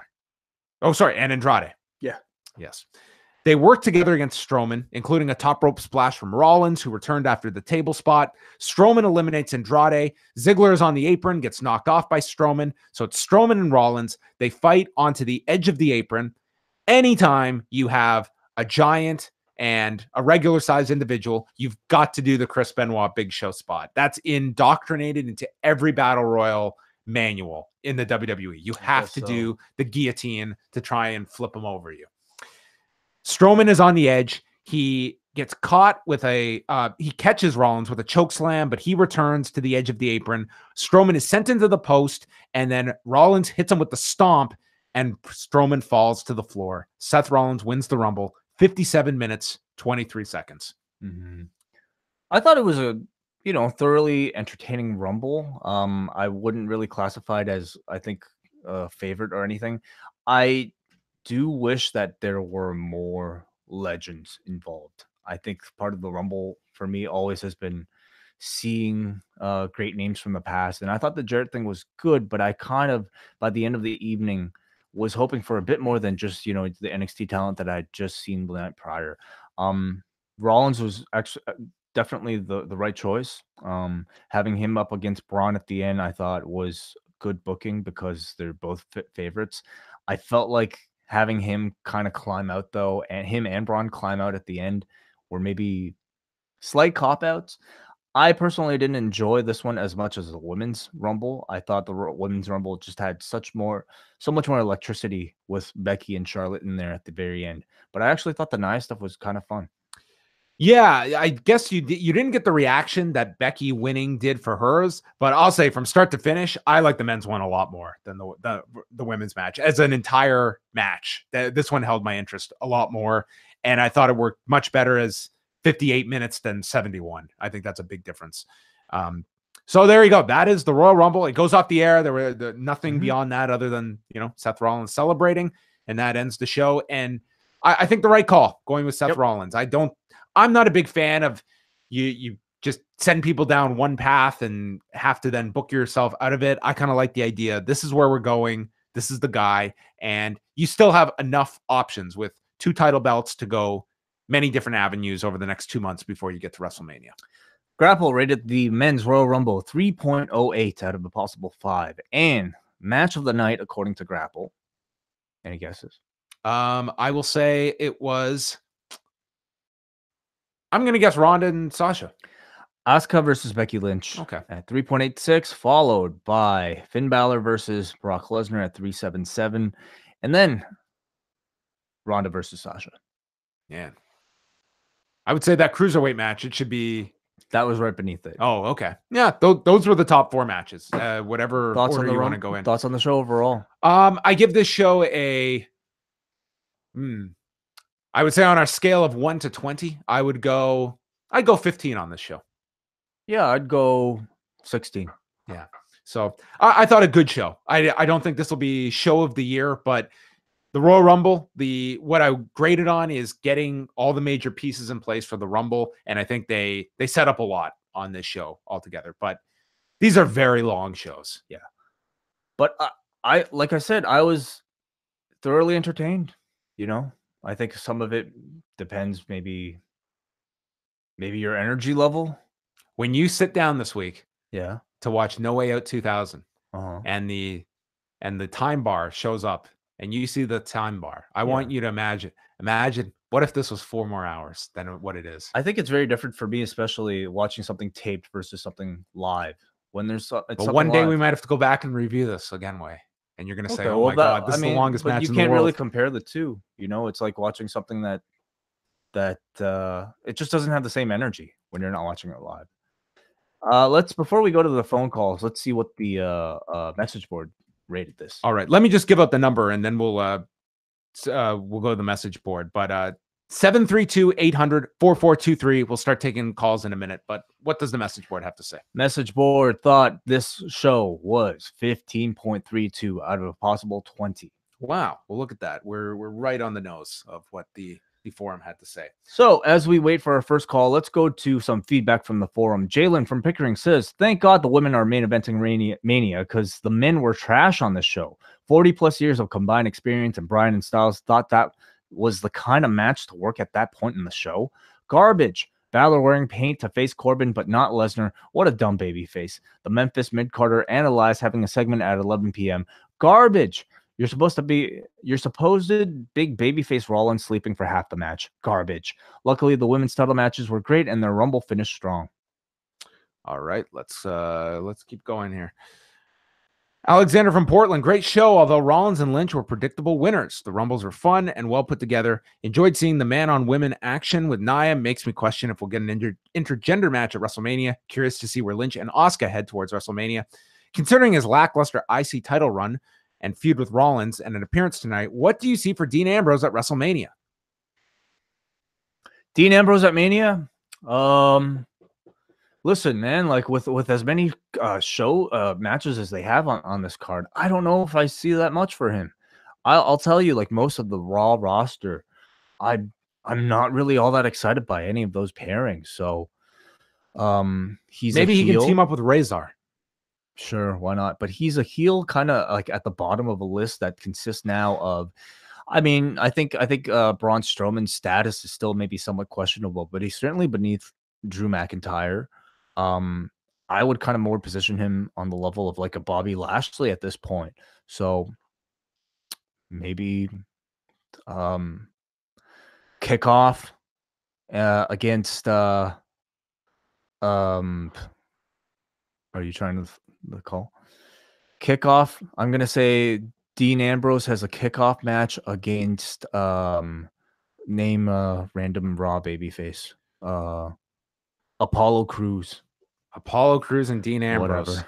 Well, there you go. Setting standards very high for Dean Ambrose and his run. If that's kind of the level, and I don't see him in a prominent position for WrestleMania. It's, he needs a big turnaround. This has been a rough turn. Jake from the Windy City says, not a bad show tonight. I slightly like the women's Rumble, but I was disappointed in the men's Rumble. How many DDTs have we seen in the Rumble match alone? It used to be one of the greatest finishers in the world, but now it's used for hot potato for a hot potato like it means nothing. Regarding Becky, I felt like she should have passed out rather than tapped out, considering how much she's been built up to be such a strong and fearless talent. I thought Brock worked really well with Balor, didn't need the beat up after the bout, but they both had an average match, with Balor showing a lot of offense. Also, I'm all in for a vegan HBK and Diesel combination. Curious to see where this Rowan thing will go. All right. Andrew from Cape Breton. Despite the length of the show, I thought it was excellent. Great matches all night. But one thing stood out to me. For the first time in ages, it felt like the WWE title match was the buffer match in the dead spot. I thought they could have went off the air with the Women's Royal Rumble, and it would have been a satisfying finish to a show. I know there's always questions about WrestleMania being cut into 2 parts, but I think the Royal Rumble could use that treatment as well. A highlight for me was Nia Jax taking up the monster spot as someone who everyone needs to gang up on, like Yokozuna, Diesel, or Braun Strowman. I guess I wonder if this will mean more intergender wrestling in the future. Amazing show despite its length. Both Rumble winners were the right choices. 17 out of 20. Jamie from Leamington, UK, where it ended at 5 a.m. The story of the show was the women, Asuka, Becky, Charlotte, and Rada feel like they have the strongest buzz in the entire company.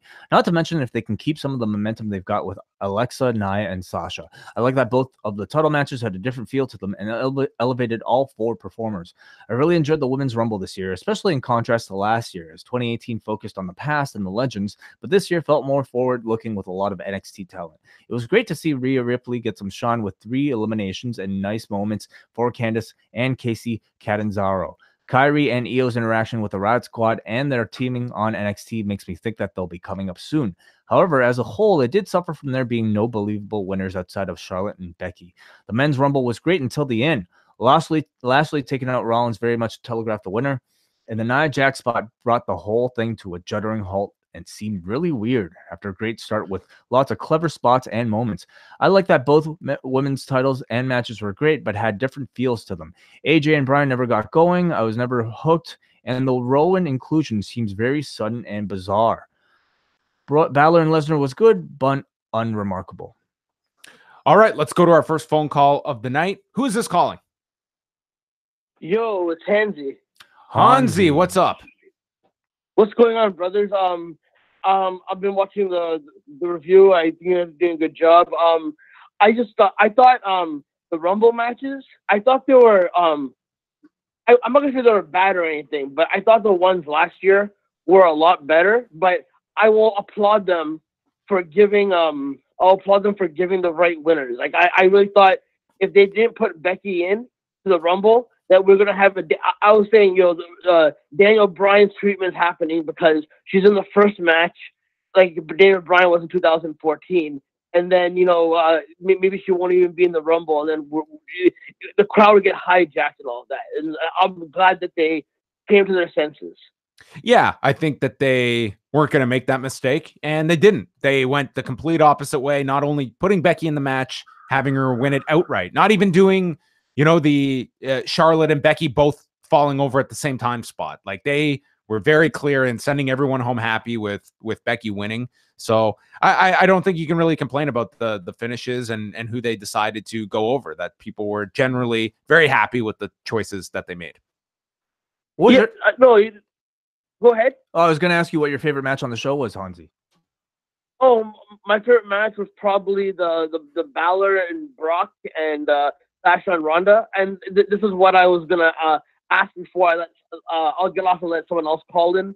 But I wanted to know, because people were doubting, Sasha's booking, that she doesn't really have it anymore, or Balor is, he's boring now because of the booking of him. Mm-hmm. I think these matches, even though they lost, I think it rejuvenated them a little bit. Do you guys see that they'll have big programs for Mania, or do you still think they'll be put down in the middle somewhere else and all that? No, I see both having probably some significant things coming up at WrestleMania. Not main events, but in terms of Sasha Banks being involved somehow with these tag titles. Yeah. But ultimately, her having a heel run, I think, is something that they should be getting to at some point, whether it be for WrestleMania or after WrestleMania. Next call. Who is this calling? Oh, let's. Okay. Call back, whoever that was. All right. Let's keep going. Where do you see Finn or Sasha? Well, Sasha, I think it's obvious that she'll be part of this tag team title tournament deal, or defending the tag team belts. I mean, I predict that her and Bailey, if they don't win it, they will at least challenge for it at Mania, and then where she goes after that, maybe that's the point where they will properly springboard to a Bailey versus Sasha feud. Balor, I think, has certainly gained a whole lot from this Brock feud in the short amount of time he's been involved in it. I hope they maintain that momentum. If they are going to do a rematch, obviously they probably won't get to it until after Seth defeats Brock Lesnar. And then, what does Balor do in the next pay-per-view in February? Yeah, it's So I think the follow-up is very key with Finn Balor, that he doesn't just get phased right back down to where he was before, that this should mark a step forward for him overall, even though it's a title loss tonight. So let's think about this. So Seth, we can assume, will challenge Brock Lesnar. That means the Raw Championship match is taken care of. And Becky, I think they'll be teasing, which one she'll be facing, whether or not she'll get a rematch with Asuka, or more than likely getting that match with Ronda at Mania. So that leaves Elimination Chamber open for SmackDown, right? For both men's and women's matches. Right. Yes. Yeah. So theoretically, we'll get the 2 chamber matches, one with the tag and one with, crowning the SmackDown contender, which, to be honest, I think is the better. Like, you look at the top SmackDown talent, like that's a pretty good match there, where you can have Joe, Ali, Orton, Hardy, AJ. We talked about Dean Ambrose. I think, maybe a good opponent for him at this point is Finn Balor in a babyface role. Having Finn Balor get another strong win on his way towards challenging for the title again against somebody on the level of Dean Ambrose, who to me is on the descent, would not be a bad choice. Yeah. All right, let's keep going here with feedback. We will go to Bolo from Southampton. Wow, so many of you guys in the UK being troopers, man. Yeah. Watching this show. I thought overall it was a great show. Becky entering the Rumble was predictable, but it came off of her losing a great match to Asuka when they could have easily done a screwy finish to the match and left Asuka looking like a weak champion, because Becky's feud is with Ronda and Charlotte, not Asuka. Men's Rumble was significant only for Nia Jax's involvement. Are the WWE testing the PG waters ahead of the new TV deals? Stinker of the night was AJ and Daniel Bryan. Rowan's involvement was out of the blue and made Bryan look weak, and the match came off boring after a hot series of matches. Overall, a good show, though, with solid matches and lots of build towards future feuds. Warren from Ottawa asks, how necessary are jobbers in the Rumble? Do we need comedy shit from guys like No Way Jose, or should those spots go to better wrestlers who might have to do double duty like Rusev, or more NXT guys? See, that's the perfect example that if you're clamoring for the legends from the past, that's a spot that could have been utilized a lot better than a geek on the roster. But No Way Jose is a geek, right? Like, he's not being positioned to be anything more than simply an opening card guy or a guy who's just there for house shows. Same with Titus O'Neil.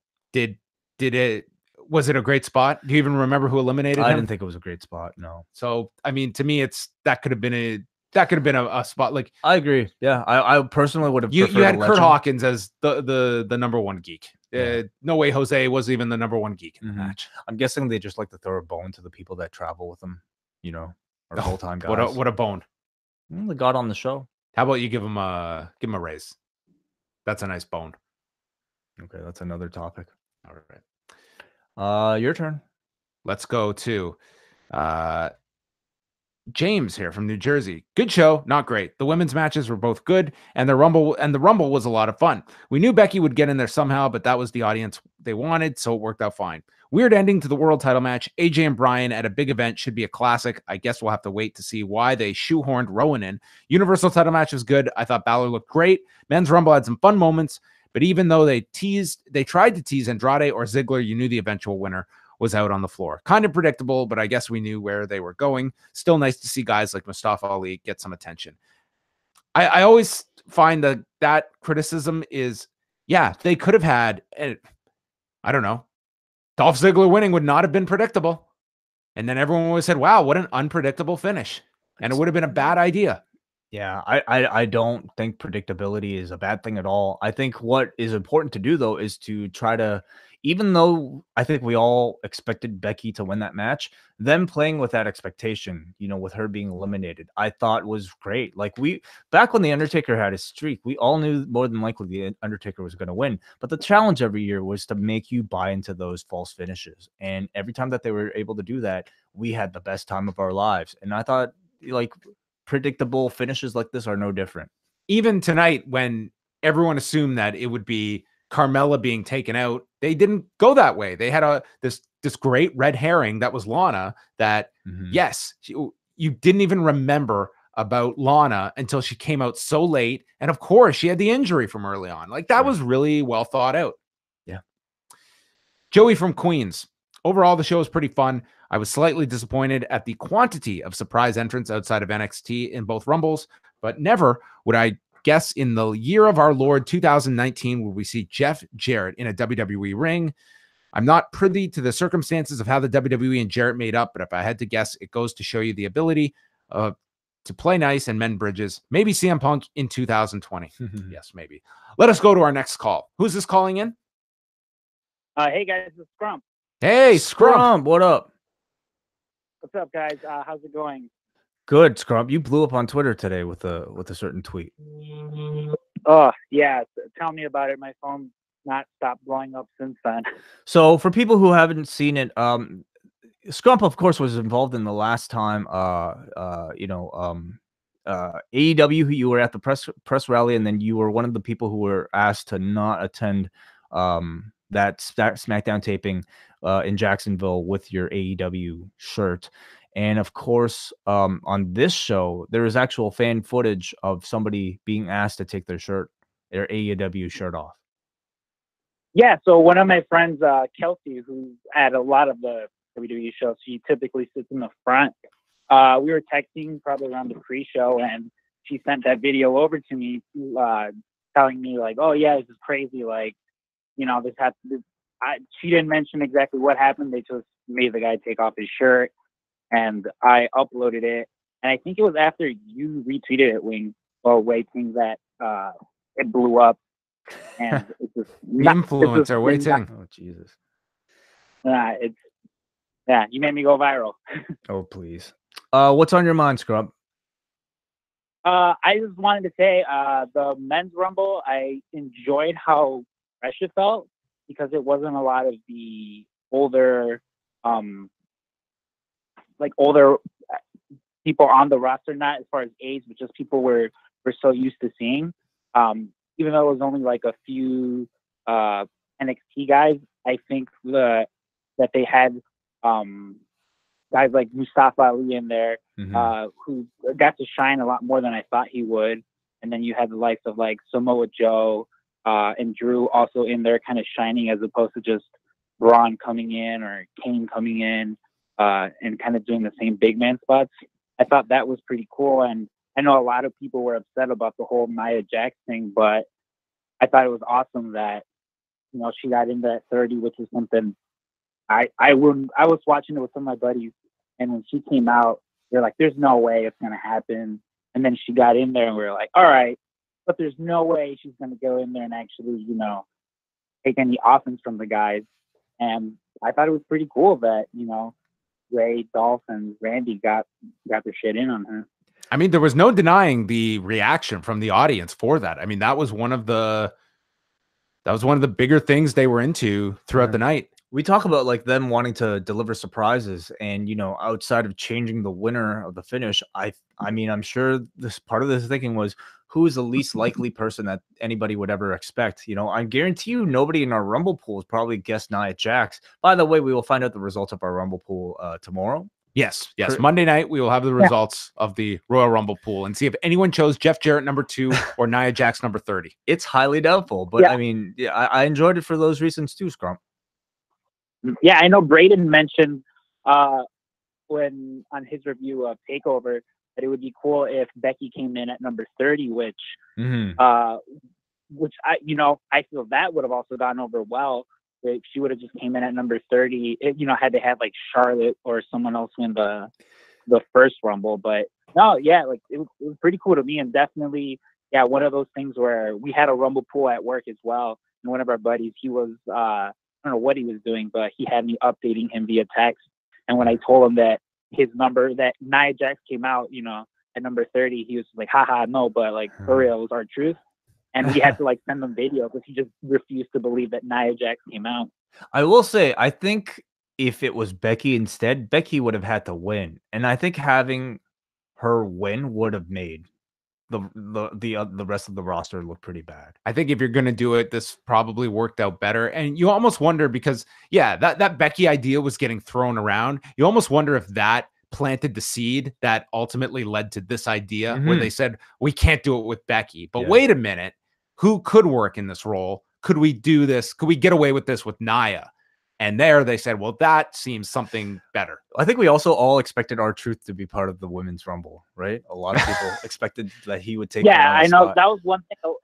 That was one thing I saw a lot of people talking about, where he would come out number 30 for the women's, and they would do that shenanigan. But no, I mean, yeah, you're right. I guess. Well, I mean, the wrestling community is not known to blow things out of proportion, so maybe they wouldn't have been upset, if Becky would have won the men's Rumble. What was your favorite match on the show, Scrump? My favorite match, the opener was really good for me. I got scared on the ring apron spot where it looked like Asuka didn't get that full rotation on that like swinging neck breaker she was trying to do. I mean, all the matches were fine. I felt like AJ and Bryan kind of suffered a little because of the women's Rumble. I mean, after Becky wins, it's like, how do you top that? Right. And you don't. And those guys did it. They went out there and they tried. I was a little disappointed that Finn and Brock didn't go a little longer. But it was to be expected. And I saw Mrs. Balor and Mr. Balor in the front crowd, and I thought maybe Finn will take it, but he came out in no demon makeup, so I figured there's no way they're giving it to that guy. Maybe Finn took a page out of Dolph Ziggler's book and he told his parents, yeah, guys, you should come over. I'm winning the title. He lied to them. Well, Mrs. Dad was there and he won the belt, so I figured, all right. Yeah, look at that. That's look for the parents. Yeah, look for the parents. Yeah, look for the parents. Mrs. Dad was also a highlight. Anytime that guy's on screen, he's quite the character. Well, Scrump, thanks a lot for calling in, and I'm certain that we will be following all the latest from you as your phone continues to blow up tonight. All right, you guys have a good night. You too, Scrump. Thanks very much. All right, we'll do a few more pieces of feedback here. If we get any more calls, we will go to those as well. Okay, my turn probably. Yeah. Joey from Queens says that was the one I read. Oh, okay. I'm sorry. Blah, blah, blah. Tyler from Orlando. I thought last year's Rumble event was a whole lot better. As a whole was better. I didn't think this was a bad show, just not great. Women's Rumble was pretty sloppy. AJ and Daniel Bryan was disappointing, to be honest, with a strange finish. I wonder what happens to Luke Harper now that the Bludgeon Brothers aren't a thing anymore. Both Rumbles had the right people win them. I predicted both correct, so I'll take my $1 million cash prize via PayPal, guys. Thanks to all. Thanks for all you two do. Laura from Vancouver, pretty darn good show. Asuka was made a star again with a clean submission with a gorgeous last chancery Asuka lock. Becky looked smart, tapping as passing out would have lessened her chances of being cleared to compete in the Rumble. Becky taking a spot in the Rumble via an honorable replacement rather than an attack was great. Nice to have continuity between pre-show and main show as well. Charlotte looked like a crazed monster heel, which will and can now easily lawyer her way into the Mania main event, and her current persona will add a great dynamic to it. Balor took it to Brock, and I feel we could see a swerve and Rollins challenges Bryan, and we get Demon versus Beast on the Raw side. Yeah, that'll be interesting how they go with Charlotte here. She has the clause that she can be the sore loser that didn't lose to someone that was in the Rumble. Right. Like, I eliminated everyone that was registered for this Rumble, and Lana could not compete. I was the last legal member of the Rumble. Sure. And it's a great heel line to go with. I guess Mustafa Ali can claim the same, can he? He was eliminated by Nia Jax. That's true. I guess Yeah. he's still. Although the technically- character wouldn't really do. well, then you can do such a Nia thing. Jackson, Mustafa Ali, maybe on another Yeah. show. Okay, but what about what he suggests here with Rollins challenging Bryan on the SmackDown side? Could you see that happening? I don't see that one happening. Yeah, I see Rollins like everything that he's been saying as a character lines up with him facing Brock Lesnar. Yeah, and look at it that who would Brock's opponent be at WrestleMania? I don't see Braun He's Strowman. suggesting Demon Balor. Yeah, Demon Balor. I don't see that as a WrestleMania match. Tonight was not a match that built to a rematch, especially for WrestleMania. So no, I don't see that happening. Okay, we got an Omri from Mexico who says, it's my first time watching a Rumble show live, and it was absolutely, completely fine. Nothing except Becky's win was memorable in any way, and both Rumble matches were pretty boring for the most part. The thing that was glaring for me was the overuse of every single Rumble trope there is in both matches. Someone not getting into the ring, someone hiding under the ring, someone being taken out of the match without being eliminated, someone being taken out before the match and getting his place taken, an incredible Kofi-style non-elimination, and I'm sure there's more that I missed. The women's title matches were both good, and men's were disappointing for different reasons. Non-Demon Balor is a geek whose finisher doesn't even necessitate a kick out and can be totally ignored in order to get to the finish. The Bryan AJ match was fine, but not anywhere close to great. I wasn't bored to sleep or enraged with stupidity throughout the whole show, and that gives it 2 points by itself out of a 10 scale. 11 vintage Coles calling vintage moves out of 20. All right. Let's go down here to Gritner. Average show with thumbs in the middle, pointing slightly up. Says that Becky and Asuka was his match of the night. Shane against Miz and Bar was, in fact, a match. Unremarkable other than Shane's punches, which were comically worse than normal. Sasha Ronda was the only other match I'd consider to be good. Women's Rumble was totally saved by Becky. Lacey Evans looked really bad here, or at least the one I paid the most attention to, as she was number one. Bryan AJ was a disappointment and was topped off with a bad finish. Would have loved to have seen Brock and Finn go longer. As strong as Finn might have looked, I'm of the opinion that it was negated by a tap on the first Kimura. Men's Rumble was a little above average and felt fairly uneventful outside of Jeff Jarrett, Seth winning, and Nia being number 30. I hated the Nia entrance at first, but I turned a corner along with the crowd when Orton was setting up for the RKO. So good job. Favorite commentary moment? They talked about how Cruz eliminated 8 people a year ago in a battle royal and said he has momentum. The Big Mo. Well, momentum doesn't have a timestamp.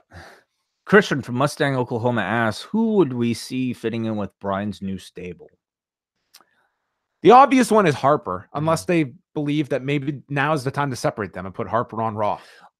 The only challenge I could see with that is maybe having the comparisons be too close to what the Wyatt family was. Yeah, I'm not completely sold on Harper and Rowan being Bryan's lackeys. I also don't know if you need to grow the stable to be anything more than maybe just Rowan, just the 2 people. I do like Bryan having somebody like that. I had suggested originally Lars Sullivan in that role to come in and just for Bryan to have that guy. That I think it's a good role to have for him. Here's a suggestion. Bree. How does she fit into all this? I don't know. You didn't see Total Bellas tonight, so you're gonna have to catch up. Yeah, I will. Oh, by the way, the Page Chronicle, I imagine we'll talk about on the double shot this week. Yeah, we'll talk about that. Cool. Who is this calling? Hey guys, this is Lewis from Long Beach. Hey Lewis, what did you think about the show tonight? I thought the show was fine. I think I'm in agreement with most people that I would say the Rumbles were not as strong as last year's, but overall I think the show was good. I think the singles matches, a lot of them were pretty solid. How did you find the length of the show? Was it yeah, who's right here? Oh my God. This show was like a lot of the times that I agree with you, this show is brutal, man. The show is absolutely brutal. Maybe it's because I've been drinking green tea. You guys need to change it up. Maybe you were just in great company and it just breezed by. Maybe that's the difference. I think that was it, because I was kind of like in and out of this show like continuously. So I would watch a bit of the show and then I would like pause it and do something else so I could like allow myself to skip through pieces of the Rumble, just because so much of the Rumble was just nothing. And I was like, okay, is anybody interesting going to pop in? And the answer was mostly no. So we've been talking about, the title directions. As you're looking at WrestleMania, are there any pairings that really stand out to you that you would like to see, or that you feel were teased coming out of this show? I mean, where's kind of your interest level for WrestleMania and how the show achieved getting towards there? So speaking of WrestleMania, they had the 24 right after the Rumble, and the first sequence they show is Brock coming out post the main event and throwing Universal title at Vince and almost hitting him. Wow. And one, it was insane to see, and then two, it made me like appreciate the fact that Brock still gives a shit. And well, that's after that disaster of a main event with Roman Reigns. That was just an awful main event. That was my worst match of the year, I believe. It should have been. It was terrible. And what that makes me think is that we're going to get a really good match between him and Seth. Mm-hmm. And the other thing, I don't think Mustafa Ali's there yet for him to be in a WrestleMania main event, not a main event, but a WrestleMania title match with Bryan. But as far as baby faces on the SmackDown side, the only one that I would say is even close to that is Rey.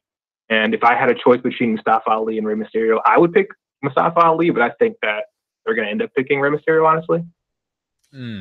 Yeah. That's an interesting one, too, because, I mean, you know, like thinking the way that they think, like look at where Kurt Angle's placed on this show.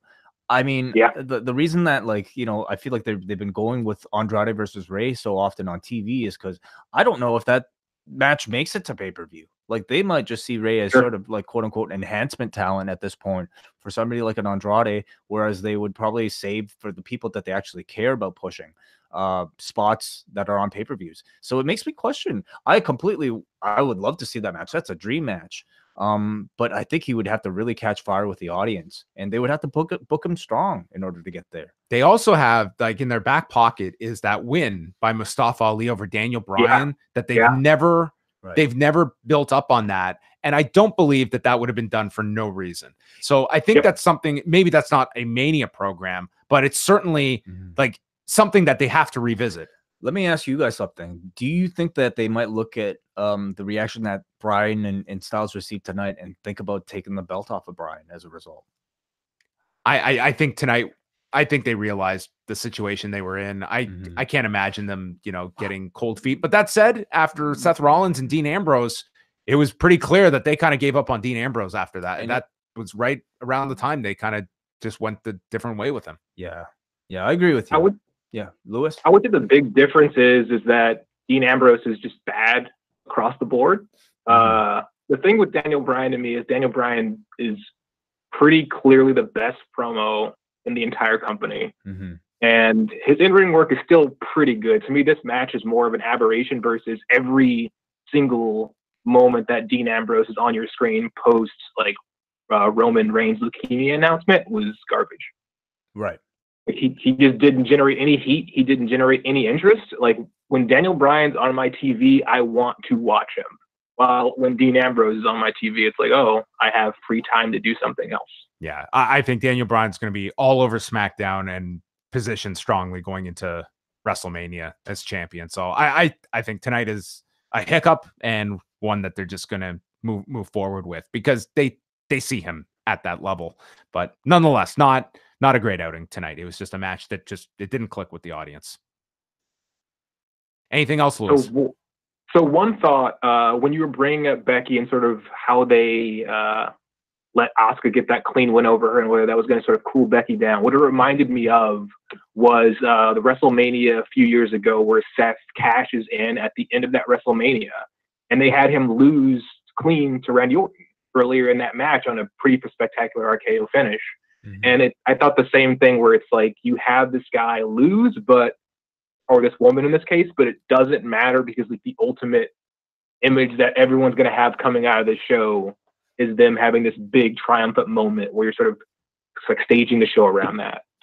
Yeah, I'd say the circumstances of that was also you're setting up Rollins' first title challenger as well. I mean, you have a ready-made challenger when you're coming out of that. So a little different here with but I will say this, winning the Rumble for Becky, it at least adds the degree of believability. She could pick either person because there's a reason now for her to pick Asuka. So you can play with that. It doesn't have to be the foregone conclusion that it's Ronda. You can play with the audience for a bit and kind of tease which direction she's going and maybe try and do that rematch with Asuka ahead of time or something if you have some grand plan as well. So I'm intrigued of where they go with this regardless. I thought it turned out more than great for Becky tonight. Agree. Well, thank you very much, Lewis. Appreciate the call. Absolutely. Thanks, guys. Shall we wrap things up? We're at about the 2-hour mark. Yeah, here. I think we should wind this one down. Yeah. It's been a lengthy weekend. I want to thank all of our callers, all of the people that posted on the forum, and the 877 of you that joined the Royal Rumble pool. Wow. There that will many. only be one. We'll have the top 3 to announce on Monday night. We'll probably announce a prize at that point too, because we have not done Tune that in for the prize. It's like as usual. yeah, it's like It's a mystery. It's like the Money in the Bank, but you don't know if a contract's inside. You don't know if a balloon is It's inside. more like feast or fired, isn't it? That's it. Yes. Yeah. Yeah. Maybe you'll be fired. All right. So that's coming up on Monday. Rewind to Raw, all our regular shows. The double shot will be our next Cafe exclusive show on Tuesday night. We'll chat about the Page Chronicle. We'll probably chat about this 24. And my plan was to chat about the episode of Raw going into No Way Out 2000, because that's our subject on Rewind Away this Friday. So I have learned that Way has an incredible patience for lengthy shows. So maybe we'll do a 6-hour double shot on Tuesday night, and we'll see if Way can display some fatigue. We'll find out. All right. All right. Thanks to everybody for tuning in. Anything else, Way, to add before we sign off? Nope, not at all. Again, I want to thank everybody listening to this right now. Thank you to everybody on the Post Wrestling Cafe. We've had a tremendous January, and hope you guys are all on board for the rest of the Mania season. Yes, you can jump aboard. It's not too late. postwrestlingcafe.com. You can sign up, get access to our entire archive, multiple bonus shows per week, including these live shows that we do afterwards, your chance to call in. And for all your news and everything that's going on in the world of post wrestling, your one-stop shop, postwrestling.com. That is it. We'll speak with you Monday night following Raw.